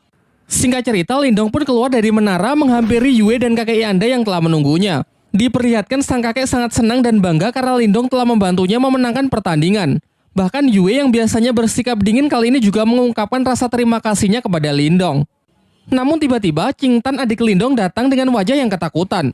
Ia mengabarkan bahwa rumah mereka sedang diserang oleh sekelompok orang tak dikenal yang tak sanggup diatasi oleh ayah dan kakeknya. Setelah mendengar itu, Lindong pun bergegas kembali untuk membantu keluarganya. Dan benar saja, terlihat sekelompok bandit yang kemarin malam sempat merampok rombongan klan Lin datang ke rumah Lindong dengan diketuai oleh seorang pria berambut putih yang bernama Guiyan. Kekuatan Guiyan yang telah mencapai tingkat lumayan tinggi dengan mudahnya menghajar ayah Lindong sampai babak belur. Karena tak ada pilihan lain, kakek Lindong pun sepakat untuk menyerahkan tambang permatanya dengan syarat Guiyan dan kelompoknya harus segera pergi dari kota Yan. Namun setelah surat kepemilikan tambang diserahkan, Guiyan yang kejam mengingkari janjinya dan hendak mengeksekusi ayah Lindong. Untung saja di detik-detik terakhir sebuah serangan melemparkan pedang Guiyan yang tentu saja dilakukan oleh Lindong yang datang tepat waktu sehingga sang ayah berhasil diselamatkan. Pada awalnya kakek Lindong mengajak Lindong bertarung bersama karena ia tahu level kekuatan dari Guiyan. Namun Lindong meyakinkannya kalau ia sendirian saja sudah cukup. Sekaligus ini akan menjadi kesempatan yang bagus untuk mencoba kekuatan barunya. Ia pun segera memulai serangan menggunakan ketiga diggernya yang ia kendalikan dengan teknik mental namun dapat ditangkis dan dihindari oleh Guiyan. Giliran Guiyan yang mencoba menyerang dengan pedangnya juga bisa ditahan oleh Lindong, memperlihatkan benturan hebat dari energi mental mereka. Ayah dan kakeknya yang menyaksikan pertarungan itu dibuat sangat terkejut dengan peningkatan kekuatan dari Lindong. Berbagai macam teknik pun ditunjukkan. Dengan kekuatannya, Guiyan melepaskan sejumlah energi membuat beberapa replika dari dirinya untuk melakukan serangan beruntun. Satu persatu teknik itu dapat dengan mudah Lindong patahkan, hingga Guiyan sangat kesal mengeluarkan teknik badai sitokin, menyebarkan serangan secara random yang sebagian bahkan mengenai pihaknya sendiri. Sementara Lindong juga tak menahan diri lagi dengan melepaskan teknik laser cahaya, versi lain dari gerbang ajaib yang memiliki daya hancur jauh lebih kuat. Dan benar saja, tak hanya dapat memblokir serangan dari Guiyan, teknik ini juga mampu menghancur leburkan lawannya hingga tak bersisa. Menyaksikan bosnya terbunuh tepat di hadapannya, para bandit lain pun segera pergi karena tak ingin bernasib sama. Setelah pertarungan usai, sampailah kakek Yanda dan Yue serta Qing Tan menyusul Lindong. Kakek Yanda menjelaskan bahwa kekuatan Lindong kini telah mengalami peningkatan yang sangat besar. Oleh karena itu, mulai sekarang tak ada lagi yang berani mengusik klan Lin. Pasca kejadian itu, Lindong dipercaya menjadi guru bela diri untuk melatih dan membimbing para anggota klan Lin lainnya. Bahkan sepupu yang dulu pernah merudungnya kini menunjukkan rasa respek dan hormatnya kepada Lindong. Di malam harinya ketika sedang berlatih, secara tak sengaja Lindong mendengar pembicaraan ayah dan kakeknya. Mereka tengah membahas mengenai klan utama yang akan segera datang berkunjung. Dari sini pun terungkap kalau klan Lin ternyata dibagi menjadi 2 kategori, yaitu klan utama dan klan cabang. Di mana dalam tradisinya, klan cabang harus tunduk dan siap melayani klan utama. Tak lama setelah itu, si Oyan datang memberi isyarat kepada Lindong untuk mengikutinya. Sampailah ia di dalam sebuah ruangan, terlihat Qing Tan yang tak sadarkan diri dengan aura dingin yang menjalar ke seluruh tubuhnya. Di tengah kepanikannya, Martha keluar dan menjelaskan bahwa di dalam diri Qing Tan terserap roh iblis yang menolak energi dari Qing Tan sehingga terjadilah benturan sampai energinya keluar tak terkendali. Jika hal ini tidak segera diatasi, kemungkinan terburuk Qing Tan akan mati. Martha kemudian menyarankan Lindong agar segera mencari obat langka yang disebut Yin Es untuk membantu adiknya tersebut mengendalikan auranya. Besoknya Lindong berinisiatif pergi menemui Xuanzu mengingat terdapat banyak obat-obatan langka di tempat pelelangannya. Sesampainya di sana, Xuanzu menyambut baik Lindong dan memberinya sebuah obat langka yang disebut buah iblis merah sebagai hadiah atas keberhasilan Lindong mencapai kekuatan spiritual tingkat ketiga yang dinilai begitu cepat. Tak lupa Lindong menanyakan mengenai pil Yin Es, namun sangat mengecewakan karena Xuanzu mengaku bahwa ia tak mempunyai obat selangka itu. Xuanzu kemudian merekomendasikan obat alternatif yang memiliki khasiat sama yang bernama air liur iblis naga yin. Ia menambahkan bahwa obat itu bisa Lindong temukan di pegunungan Tanyan, sebuah tempat yang disebut makam kuno Ranah Nirwana. Dan baru-baru ini ia mendengar kabar bahwa 4 klan besar yang salah satunya adalah klan utama dari klan Lin juga mengirimkan orang-orangnya untuk memeriksa tempat tersebut. Setelah mengetahui hal itu, Lindong pun segera pergi dan bertekad untuk pergi ke sana. Sesampainya ia di rumah, ia mengecek kembali kondisi Qing Tan yang sudah sedikit membaik. Namun untuk bisa sepenuhnya menyembuhkan penyakit dari adiknya tersebut, ia tetap harus pergi ke makam kuno untuk menemukan obatnya. Martha pun sepakat untuk membantunya dengan syarat jika di sana terdapat sesuatu yang bisa memulihkan jiwa iblisnya, Lindong harus membantu mengambilnya. Di tengah pembicaraan mereka, di luar Lindong mendengar keributan. Ternyata kerusuhan ini datang dari seorang perwakilan klan utama dari klan Lin yang menantang para petarung di klan cabang tersebut, yang menurutnya hanya sekumpulan sampah tidak berguna. Menanggapi hal itu, Lindong pun segera naik ke arena untuk menghancurkan kesombongan dari pemuda yang diketahui bernama Lin Chen. Sementara itu, senior dari Lin Chen, seorang wanita bernama Lin Ker, tengah diajak berkeliling bersama kakek Lindong. Dalam pembicaraan mereka, kakek Lindong meminta agar Lin Ker mengikut sertakan Lindong untuk pergi ke makam kuno agar cucunya tersebut bisa lebih mengasah kemampuannya. Pada awalnya, Lin Ker ragu karena beranggapan kalau para petarung di klan cabang tak lebih kuat dari klan utama, sehingga dikhawatirkan hanya akan menghambat perjalanannya saja. Namun secara kebetulan ia melihat Lindong dan Lin Chen yang akan bertarung, sehingga hasil pertarungan mereka akan ia jadikan sebagai bahan pertimbangan. Kembali ke arena, dengan penuh percaya diri, Lin Chen pun menantang Lindong bermaksud menunjukkan kekuatan dari klan Lin yang sesungguhnya. Di awal pertarungan, Lindong berusaha menjaga jarak untuk menganalisis gaya bertarung serta level dari lawannya terlebih dahulu. Setelah mengetahui lawannya tipe petarung jarak dekat, ia menyerangnya menggunakan pedang yang ia kendalikan menggunakan kekuatan mental dan berhasil menjatuhkan Lin Chen keluar arena.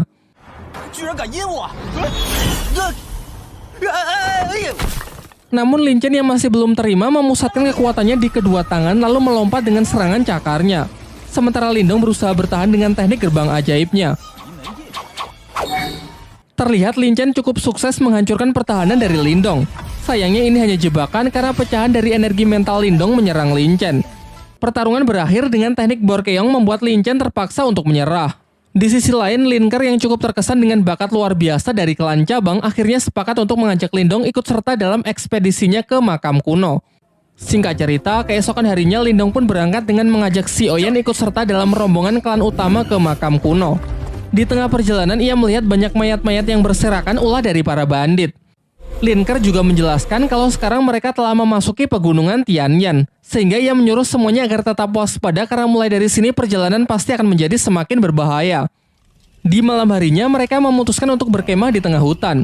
Diperlihatkan Lindong yang masih terjaga karena ingin terus waspada, berbeda dengan Lin Chen yang sudah tertidur pulas. Lin Ker lalu menghampiri Lindong dan menjelaskan bahwa di luar makam kuno terdapat sebuah segel yang sangat kuat yang hanya bisa dibuka dengan menggabungkan setidaknya 4 kekuatan spiritual tingkat ketiga. Ia menambahkan bahwa kita saja masih belum cukup, sehingga dibutuhkan seseorang dari klannya yang akan segera menyusul yang bernama Lin Langtian. Seketika ekspresi Lindong pun langsung berubah karena Lin Langtian adalah orang yang dulu pernah mengalahkan ayahnya. Di tengah obrolannya mereka merasakan kalau ada orang yang sedang mengawasi mereka.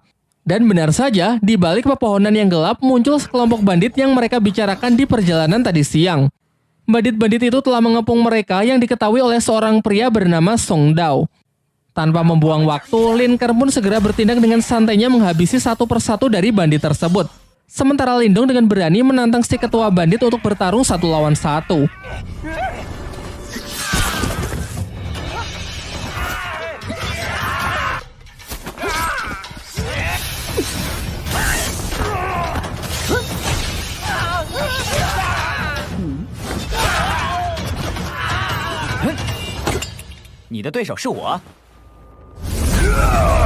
Song Dao pun melancarkan serangan dengan teknik yang ia sebut tinju harimau penghancur.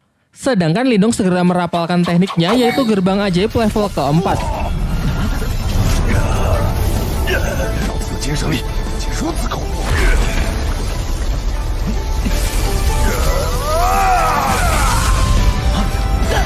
Pertarungan singkat itu akhirnya dapat Lindong menangkan. Lin Chen yang baru bangun sangat panik saat tahu kalau mereka baru saja diserang. Mendengar ceritanya dari Lin Ker, ia tak percaya kalau Lindong lah yang telah mengalahkan ketua dari para bandit itu sendirian, mengingat statusnya yang hanya dari klan cabang. Namun Linkar mengatakan bahwa kekuatan seseorang tidak bisa dinilai dari tingkatan kelannya saja. Di pertarungan sebelumnya, Lindong sudah menunjukkan belas kasihannya karena kalau tidak, Lin Chen pasti sudah almarhum. Keesokan harinya, mereka telah sampai di depan makam kuno. Namun mereka tak bisa langsung masuk karena di luar masih ada segel yang sangat kuat. Linkar lalu mengajak mereka ke kamp perkumpulan para perwakilan dari berbagai klan besar yang berpartisipasi dan ikut bersaing dalam rangka mencari harta karun di makam kuno. Seperti yang sudah dijelaskan sebelumnya, diperlukan 4 kekuatan spiritual tingkat tinggi untuk bisa membuka segel di jalur masuk makam kuno. Untuk itulah dibutuhkan pemimpin dari setiap perwakilan klan yang salah satunya adalah Lin Langtian. Dan setelah menunggu cukup lama, akhirnya tibalah Lin Langtian dengan menunggangi burung phoenix-nya. Tak lama setelah itu nampak kilatan petir yang ternyata adalah perwakilan dari klan Wang yang bernama Wang Yan. Dilanjutkan dengan hadirnya perwakilan dari klan Qin yang bernama Qin Shi. Terakhir datang seorang gadis bunga teratai bernama Hingsu yang menjadi satu-satunya perwakilan yang datang sendirian. Lindong yang merasakan aura hebat dari keempat orang di hadapannya benar-benar terkesan dan merasa kalau dirinya masih belum ada apa-apanya. Setelah semuanya berkumpul, mereka berempat pun secara bergantian menyerang segel penghalang makam kuno tersebut dan berhasil menghancurkannya. Sesaat setelah jalan menuju makam kuno terbuka, tanpa membuang-buang waktu, mereka pun segera bergegas masuk untuk berlomba-lomba menemukan harta karun di sana. Sesampainya di dalam, di sana terdapat banyak jalur yang bisa dilalui. Lindong pun memilih jalur yang berbeda dari rombongan Linkar karena mengikuti saran dan arahan dari Martha. Setelah cukup lama berlari, ia sampai di sebuah pintu yang dilindungi oleh energi mental. Pada awalnya Lindong ingin menghancurkannya secara fisik, hingga Martha menyarankannya untuk membukanya cukup dengan mengalirinya menggunakan energi mental.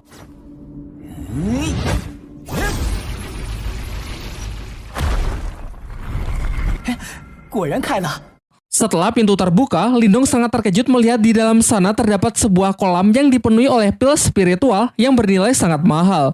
Tanpa membuang waktu, ia pun segera mengeluarkan kantong ajaibnya untuk mengambil semua pil tersebut karena jika nanti dijual, ia pasti bisa mendapatkan banyak cuan. Sementara itu, Martha juga berhasil menemukan ruangan yang dipenuhi oleh roh iblis yang telah tersegel dan ia pun segera melahapnya satu persatu guna dapat memulihkan kekuatannya. Si Oyan pun juga tak mau ketinggalan sehingga mereka pun terlihat saling berebutan. Di saat asik-asiknya panen mutiara roh iblis, tiba-tiba dari balik pintu terdengar suara beberapa orang dari klan Wang yang ingin menerobos masuk. Martha yang masih belum puas dan ingin memakan roh iblis lebih banyak lagi, menyuruh Lindong menahan pintu tersebut menggunakan energi mentalnya untuk beberapa saat. Sampai ketika ia sudah cukup kenyang, Martha membuka pintu di belakangnya dan mengajak Lindong untuk segera pergi. Di tempat lain, Linkar dan rombongannya berhasil masuk ke aula makam kuno di mana terdapat banyak senjata spiritual kuno yang tersegel di atas sana. Namun ia terlambat karena Wang Pan beserta rekan-rekannya sudah lebih dulu sampai dan kini sedang berusaha keras menghancurkan segel tersebut. Karena segala upayanya sia-sia, akhirnya mereka pun sepakat untuk bekerja sama demi menghancurkan segel itu dan membagi senjata kuno di dalamnya setelah segelnya berhasil dihancurkan. Tetapi di dalam hati mereka masing-masing tetap memiliki niat licik untuk memonopoli semua senjata tersebut karena kedua klan ini dari awal memang sudah tidak saling percaya. Tak lama setelah itu, Lindong juga datang menyusul dan segera membantu klannya. Diperdengarkan dari dalam dirinya, Martha menyarankan agar Lindong mengambil senjata tombak di sebelah kiri. Lindong pun menurutinya karena percaya Martha memiliki mata yang sangat tajam terkait kekuatan spiritual. Singkat cerita, segel itu pun hancur dan senjata-senjata kuno di dalamnya melesat tak beraturan. Semua orang pun berpencar untuk menangkap senjata yang diinginkan. Sementara Lindong mengikuti instruksi dari Martha untuk bergegas mengambil tombak yang ia pilih. Di saat ia tengah berusaha keras, Wang Pan mengganggunya karena ternyata ia juga menginginkan senjata kuno sama seperti Lindong, sehingga pertarungan pun tak terhindarkan.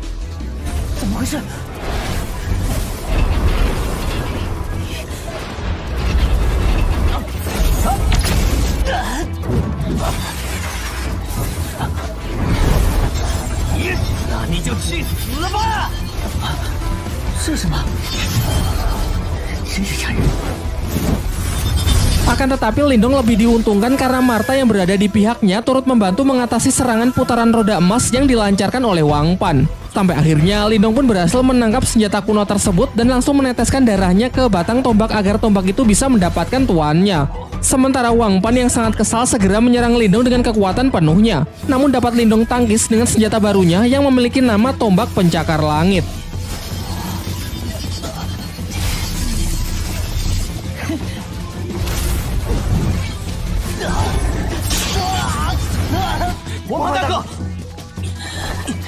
Setelah kerusuhan itu, sebenarnya Wang Pan ingin melanjutkan pertarungan mereka atas nama klan masing-masing. Namun ketika tahu Lin Ke juga berhasil mendapatkan salah satu senjata kuno legendaris sehingga kecil kemungkinan pihaknya bisa menang, akhirnya ia pun bersedia pergi dan menarik seluruh rekannya untuk mundur. Kemudian Lin Ke mengajak Lindong bergabung dengan rombongannya untuk menemukan harta karun paling berharga di makam kuno. Tetapi Lindong menolaknya dengan alasan ingin berkeliling sendirian saja. Singkatnya, setelah cukup lama berjalan, Lindong malah tersesat di dalam sebuah labirin.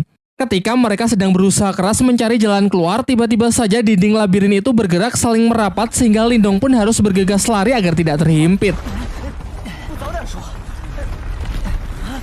Ketika sedang menghadapi jalan buntu, Martha yang curiga kalau ini cuma ilusi menyarankan agar Lindong tetap berlari lurus.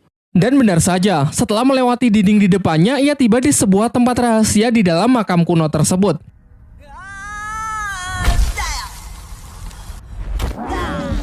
Di sana mereka melihat sebuah patung spiritual namun dalam kondisi yang tidak aktif dan tubuh yang terpecah-pecah. Diceritakan kalau patung spiritual termasuk ke dalam senjata kuno yang dapat dikendalikan oleh orang yang memiliki energi spiritual tingkat tinggi. Karena dinilai tidak berbahaya, Lindong pun mengabaikan patung tersebut dan lebih fokus pada benda bercahaya di depannya. Ternyata benda bercahaya itu adalah obat yang Lindong cari selama ini, yakni air liur naga iblis. Akan tetapi harus ekstra hati-hati saat mengambilnya, karena benda itu berada di tengah kolam air es yang dapat membekukan apa saja dalam sekejap. Untuk itulah Martha menyuruh Lindong untuk mengambilnya dengan teknik kekuatan mentalnya saja. Tetapi saat sedang mencoba berkonsentrasi, secara mengejutkan patung spiritual tadi aktif dan langsung menyerang Lindong. Berbagai macam serangan pun Lindong lepaskan, termasuk menggunakan tombak pencakar langit, namun tak ada satupun yang bisa menembus kulit baja dari patung tersebut.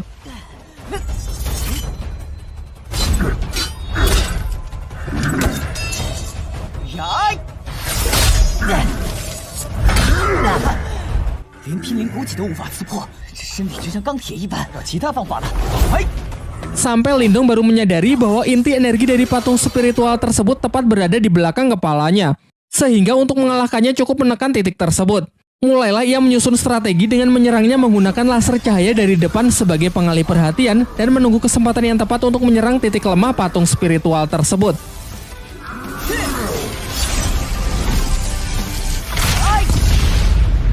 Setelah berhasil melumpuhkan si patung spiritual, Lindong kembali berkonsentrasi dan berhasil mendapatkan air liur iblis naga yang bisa ia gunakan untuk mengobati Ching Tan. Saat akan pergi karena sudah berhasil mendapatkan apa yang ia cari, tiba-tiba patung spiritual yang jauh lebih kuat jatuh tepat di belakangnya. Namun Martha sudah memastikan kalau patung yang satu ini benar-benar dalam kondisi yang sedang tidak aktif karena energi di dalamnya sudah habis. Ia kemudian menyuruh Lindong untuk mengalirinya dengan energi spiritual miliknya agar patung ini bisa menjadi miliknya dan nanti dapat ia manfaatkan dalam berlatih. Merasa misinya telah terselesaikan, Lindong pun ingin segera pergi keluar dari makam kuno namun malah tersesat di hamparan lava panas akibat mengikuti arahan dari Martha yang sok-sokan tahu jalan. Karena sudah terlanjur sampai sejauh ini, mereka pun berniat pergi ke seberang lautan lava untuk melihat kuil dari si pemilik makam kuno. Ia kemudian menyuruh si Oyen untuk menunggunya di daratan karena menyeberangi tempat ini menurutnya akan sangat berbahaya. Dan benar saja, di saat sedang menyusuri lautan lava, dari dalam lava muncul sesosok ular api raksasa yang langsung menyerang mereka.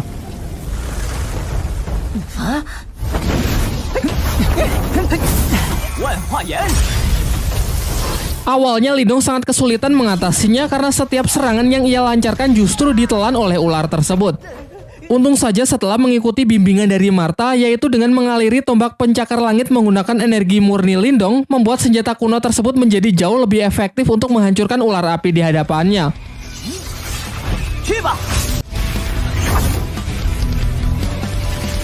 Sayangnya setelah satu ular dapat ia hancurkan, muncul lagi ular lain yang seakan tak pernah ada habisnya.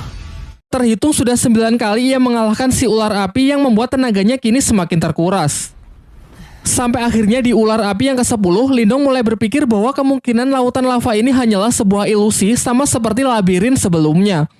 Ia pun kemudian memberanikan diri untuk terjun ke dalam lava meskipun sangat beresiko karena jika dugaannya salah dan lava ini benar-benar nyata, maka tubuhnya akan langsung hancur tak bersisa. Pertaruhan nyawa itu pun akhirnya dimenangkan oleh Lindong karena lautan lava ini ternyata benar-benar hanya ilusi untuk merahasiakan keberadaan kuil si pemilik makam kuno di bawah sana. Ketika ia menengok ke atas, terlihat Ling Langtian beserta 2 ketua klan lainnya masih terjebak di dalam ilusi lautan lava dan berhadapan dengan ular api raksasa. Singkat cerita, Lindong bersama Martha masuk ke dalam kuil tersebut dan menemukan benda paling berharga di makam kuno, yaitu jantung nirwana. Ketika sedang mengagumi aura hebat yang terpancar dari dalam benda tersebut, Qingsu datang dan mengungkapkan kalau ia sangat terkesan dengan kemampuan Lindong yang bisa menemukan tempat ini lebih cepat dari yang lain.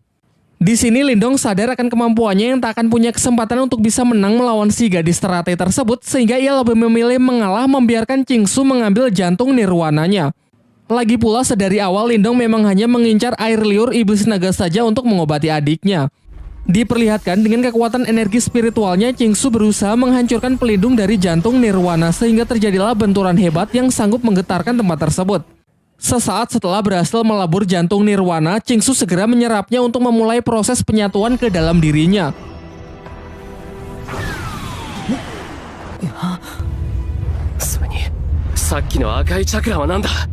Sementara itu, Lindong yang masih melihat-lihat seisi ruangan secara tak sengaja menemukan peti mati dari si pemilik makam kuno dan ia pun menyampaikan rasa terima kasihnya di hadapan peti mati tersebut.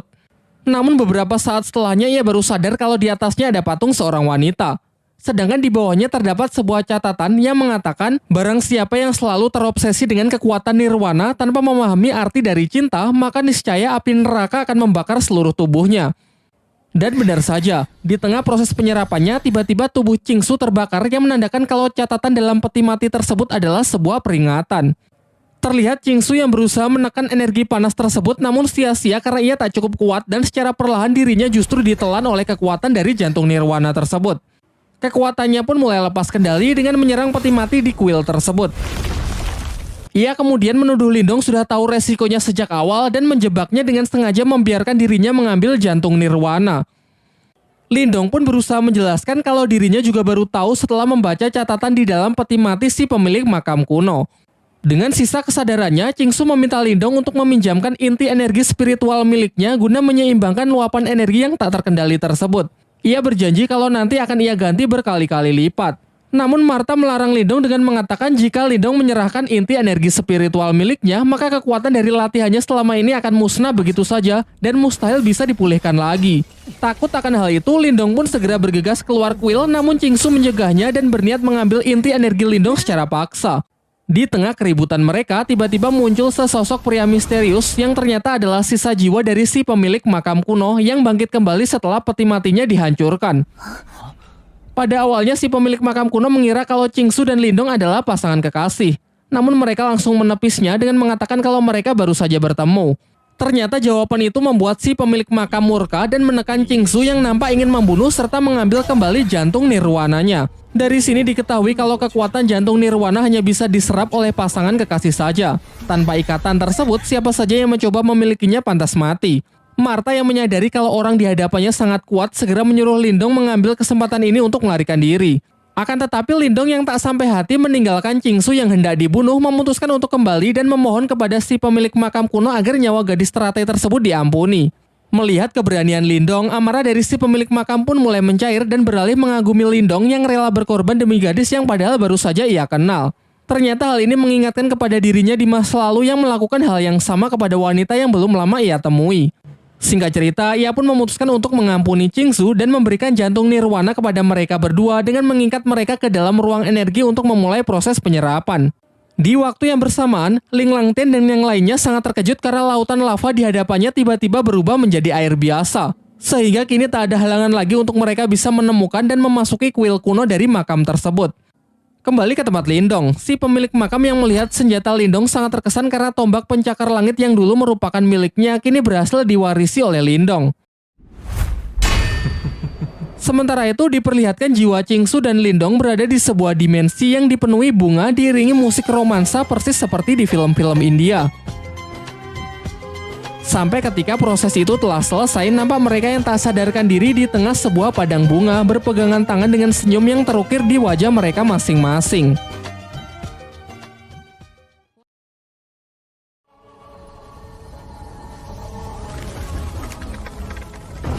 Setelah proses selesai, Lindong segera keluar dari kepulan asap dan berlari meninggalkan kuil. Dari arah belakang, Qingsu yang sangat marah menyerangnya dan mengatakan kalau Lindong harus mati karena telah berani menodainya.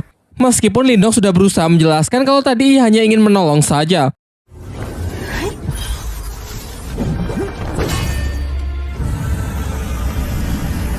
Ketika Qingsu sudah berhasil mencekik Lindong dan nyaris membunuhnya, ia teringat perasaan hangat saat bersama Lindong yang membuat hatinya perlahan mulai luluh.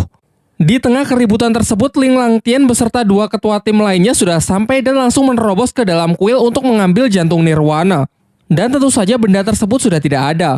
Tetapi mereka nampak tak keberatan jika memang Qingsu yang lebih awal sampai dan mengambil jantung Nirwana tersebut terlebih dahulu. Setelah percakapan singkat itu, Qingsu menarik tangan Lindong dan berbisik tentang urusan dengan Lindong yang belum selesai. Di waktu yang bersamaan, Lin Ke dan para anggota klan lainnya datang ke kuil makam kuno. Diperlihatkan, Wang Pan mengadukan kepada seniornya yang bernama Wang Yan kalau Lindonglah yang telah berebut senjata spiritual miliknya, yakni tombak pencakar langit. Qingsu yang tak ingin ikut campur dalam pertikaian itu sehingga memutuskan untuk keluar terlebih dahulu dan menunda urusannya dengan Lindong. Sementara Lindong menanggapi tuduhan tersebut tegas mengatakan kalau sejak awal seluruh benda di makam kuno bukan milik siapapun sehingga karena ialah yang mengambilnya terlebih dahulu maka benda tersebut otomatis menjadi miliknya. Akan tetapi Wang Yan yang sama sekali tidak peduli dengan argumen Lindong, ia tetap ingin Lindong menyerahkan senjata tersebut kepada juniornya sebelum Lindong menyesal.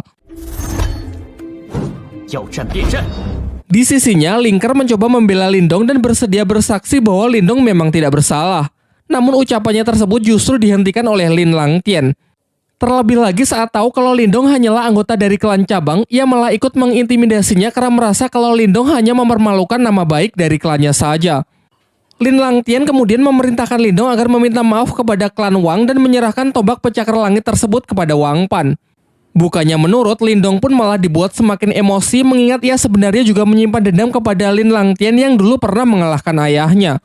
Namun sayangnya sampai detik ini perbedaan kekuatan mereka masih terlalu jauh. Terlihat hanya dengan hentakan kaki ia bisa mengintimidasi seluruh ruangan. Dilanjutkan dengan serangan bola api tingkat tinggi yang benar-benar mampu menekan Lindong. Walaupun ia sudah bertahan menggunakan senjata spiritualnya. Diperdengarkan dari dalam dirinya, Martha mengatakan jika Lindong mengerahkan seluruh kekuatannya sekarang, maka persentase ia menang hanyalah 20%. Kecilnya kemungkinan tersebut membuat Lindong sadar betapa besarnya perbedaan kekuatan di antara mereka sampai saat ini. Sementara itu dengan sombongnya, Ling Langtian mengatakan bahwa ia akan memberikan Lindong satu kesempatan lagi, yaitu jika Lindong bisa lolos dari tekanan kekuatan spiritual yang ia buat dan berhasil keluar dari kuil, maka masalah ini akan dinyatakan selesai. Masih mencoba membantu Lindong, namun kali ini Ling Ke menyarankan agar Lindong menyerah saja karena tak mungkin ia bisa menahan tekanan spiritual dari Ling Langtian. Namun Lindong mengabaikan peringatan Ling Ke dan masih percaya diri untuk menerima tantangan tersebut. Mulailah ia merapatkan energinya dan perlahan berjalan keluar aula.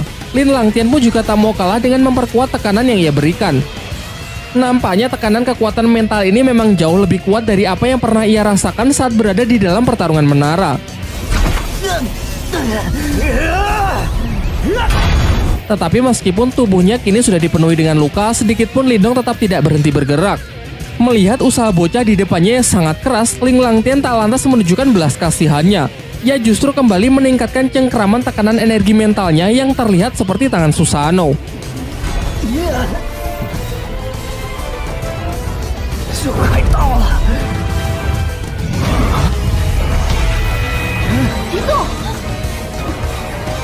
Ketika Lindong sudah benar-benar kehabisan tenaga dan nyaris hilang kesadaran, ia teringat mengenai adik dan keluarganya yang seketika membangkitkan semangat dan energinya sehingga ia berhasil menang dengan menginjakan kakinya tepat di luar kuil.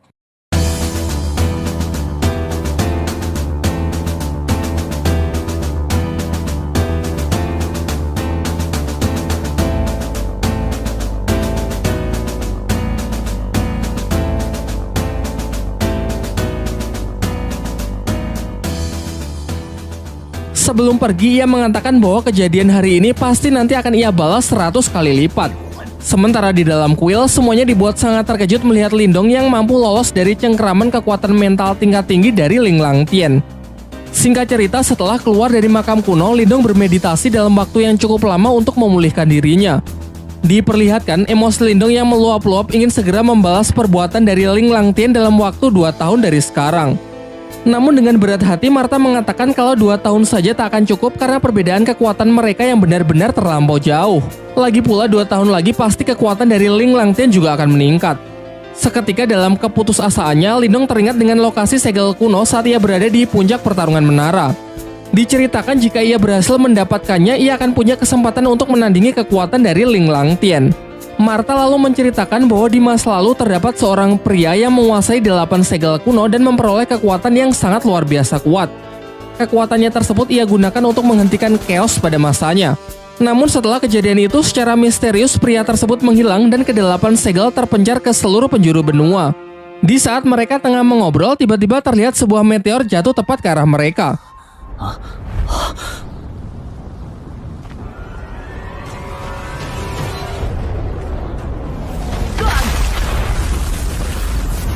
Dan ternyata bukannya meteor, melainkan tombak naga emas milik Wang Yan, ketua klan Wang yang tadi sempat bersinggung tegang dengan Lindong. Di sini Wang Yan menyatakan ingin balas dendam dengan membunuh Lindong karena ia masih tak terima kalau orang yang telah mempermalukan dirinya di hadapan semua orang bebas begitu saja. Sementara itu, Lindong yang berpikir kalau Wang Yan ini tak lebih kuat dari Ling Langtian sehingga ia berniat untuk meladeninya. Namun sebelum pertarungan dimulai, Lindong memberikan obat Qingtan kepada Xiaoyan lalu menyuruhnya untuk segera pergi terlebih dahulu. Pertarungan pun dibuka dengan tinju kekuatan mental dari Wang Yan dan berhasil ditangkis cukup mudah oleh Lindong. Giliran Lindong yang melancarkan serangannya, yakni laser cahaya. Namun serangannya tersebut tak mampu membuat Wang Yan bergerak satu jari pun. Dilanjutkan oleh Wang Yan dengan serangan balasan super kuat yang ia sebut telapak tangan iblis. Lindong pun bergerak cepat dengan mencoba menahannya menggunakan tombak pencakar langit. Dari sini ia baru sadar bahwa pemilik makam kuno telah menanamkan beberapa teknik rahasia sehingga kini tombaknya menjadi jauh lebih kuat. Akibatnya serangan Wang Yan pun dapat ia pukul mundur, dilanjutkan dengan hantaman keras dari teknik mental transformasi berwujud seekor ikan biru.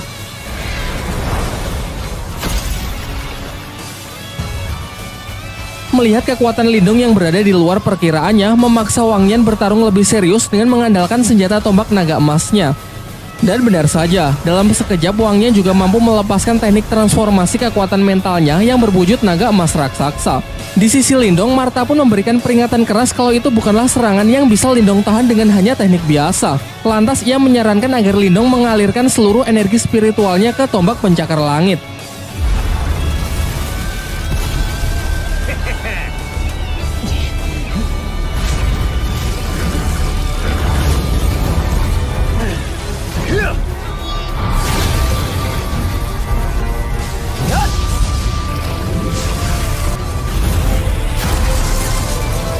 Bentrokan kekuatan dahsyat tersebut melemparkan Lindong menghantam keras batu jauh di belakangnya.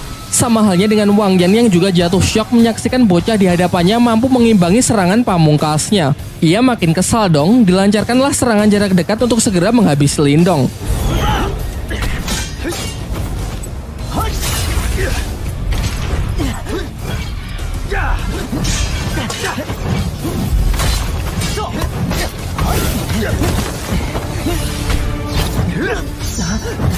Ketika Wang Yan nyaris menusukkan tombaknya, terdengar benturan keras yang ternyata berhasil ditahan dengan boneka spiritual yang Lindong dapat dari makam kuno sebelumnya. Dengan mengikuti arahan dari Martha, Lindong pun segera mengaliri boneka tersebut dengan energinya agar bisa ia kendalikan untuk menghadapi Wang Yan.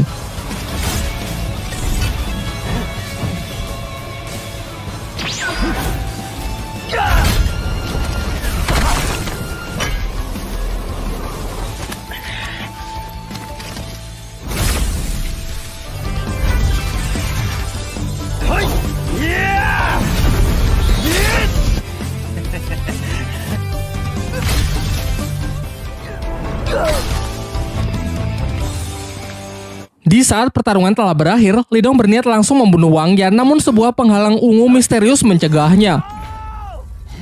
Ternyata penghalang tersebut milik seorang pria parubaya yang bernama Shen Long yang merupakan guru sekaligus pengawal dari Wang Yan.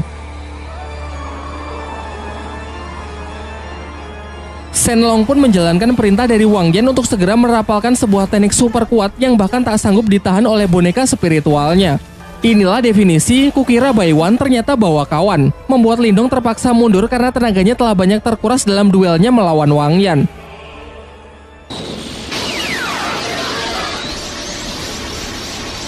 Ia pun semakin panik karena jurus dari Shen Long ternyata dengan cepat terus mengejarnya. Martha pun juga berusaha bertindak dengan menyuruh Lindong mengaliri segala rubah di tangannya agar ia bisa membantu melenyapkan serangan yang mengejarnya tersebut.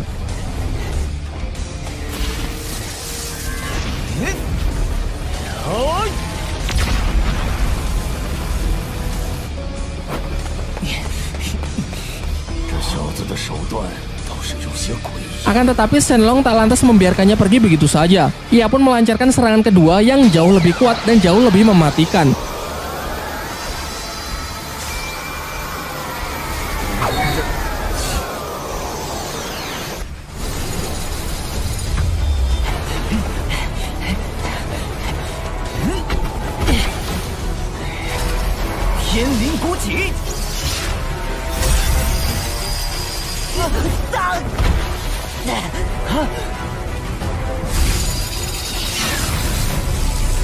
Di detik-detik sebelum serangan itu melenyapkan Lindong, Qingsu si gadis teratai datang dan berhasil menyelamatkan Lindong.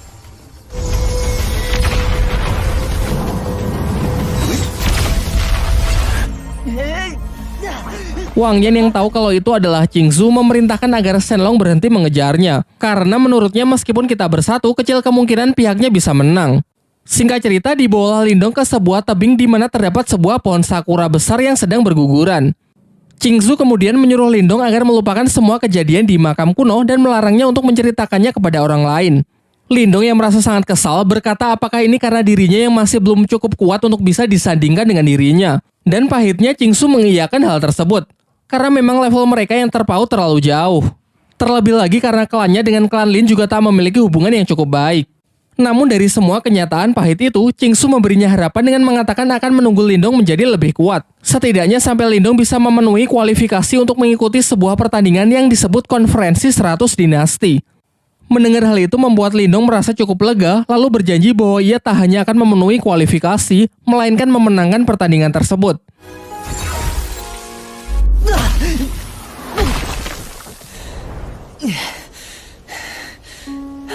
Setelah memberikan salam perpisahan, Qingsu pun bergegas pergi. Setibanya di rumah, Lindong segera menyuruh Qingtan bermeditasi untuk memulai proses penyembuhan menggunakan air liur naga yang ia dapat dari makam kuno. Namun sebelum itu, Martha sempat memperingatkan bahwa roh iblis di dalam diri adiknya tersebut sangatlah kuat, dan jika proses ini gagal, maka kemungkinan terburuk Qingtan bisa mati. Akhirnya proses pun dimulai setelah Lindong berjanji bahwa ia akan menemani dan mengawal adiknya sampai proses tersebut selesai. Ketika benda itu berhasil Qingtan serap, sontak tubuhnya pun diselimuti aura gelap, diikuti oleh ledakan energi yang dalam sekejap membekukan lingkungan sekitar. Seusai seluruh energi dan jiwa iblis yang selama ini bersemayam di tubuh Qingtan keluar, Lindong bergerak cepat untuk membawa adiknya yang pingsan ke tempat yang aman. Baru setelah itu, Lindong pun bertekad kuat melindungi adiknya dan melenyapkan roh iblis tersebut dengan mengandalkan tombak penyakar langit miliknya. Martha berpesan agar sangat berhati-hati karena satu serangan saja bisa langsung membekukan seluruh tubuh Lindong. Oleh karena itu, ia akan tetap berusaha menjaga jarak dengan hanya melancarkan serangan dari jarak jauh. Namun serangan teknik mental Lindong yang berbentuk ular piton raksasa seketika langsung menjadi es dan hancur begitu saja. Bahkan serangan makhluk itu juga sama sekali tidak bisa ia tangkis sehingga Lindong hanya bisa lari dan menghindar saja. Sampai ketika sudah terdesak, ia baru sadar bahwa teknik laser cahaya miliknya adalah tipe api, sehingga bisa dikatakan tekniknya tersebut akan sangat efektif untuk digunakan melawan iblis es tersebut. Ia pun memodifikasi tekniknya menjadi tinju api dan benar saja serangan tersebut memang benar-benar bisa mengcounter serangan es dari sang roh iblis. Di akhir pertarungan, Lindong yang telah berhasil menyegel roh iblis itu menggunakan belenggu api, menyuruh Qingtan untuk segera menyerap energi spiritualnya kembali dan memfilter menggunakan obat yang telah ia makan agar kekuatan spiritualnya bisa ia kendalikan. Singkat cerita, proses berjalan lancar dan kini Qingtan telah bisa mengendalikan kekuatannya yang dikatakan sudah hampir setara dengan Lindong. Qingtanmu sangat senang karena sekarang tak lagi hanya menjadi beban, ingin ikut serta pergi berkelana bersama Lindong. Namun Lindong mengatakan bahwa ia akan lebih tenang jika Qingtan tetap tinggal untuk menjaga klannya selagi ia tak berada di rumah. Keesokan harinya bersama Martha dan Xiaoyan, Lindong pun berangkat untuk mencari segel spiritual leluhur demi lebih mengupgrade kekuatannya. Dan tamat.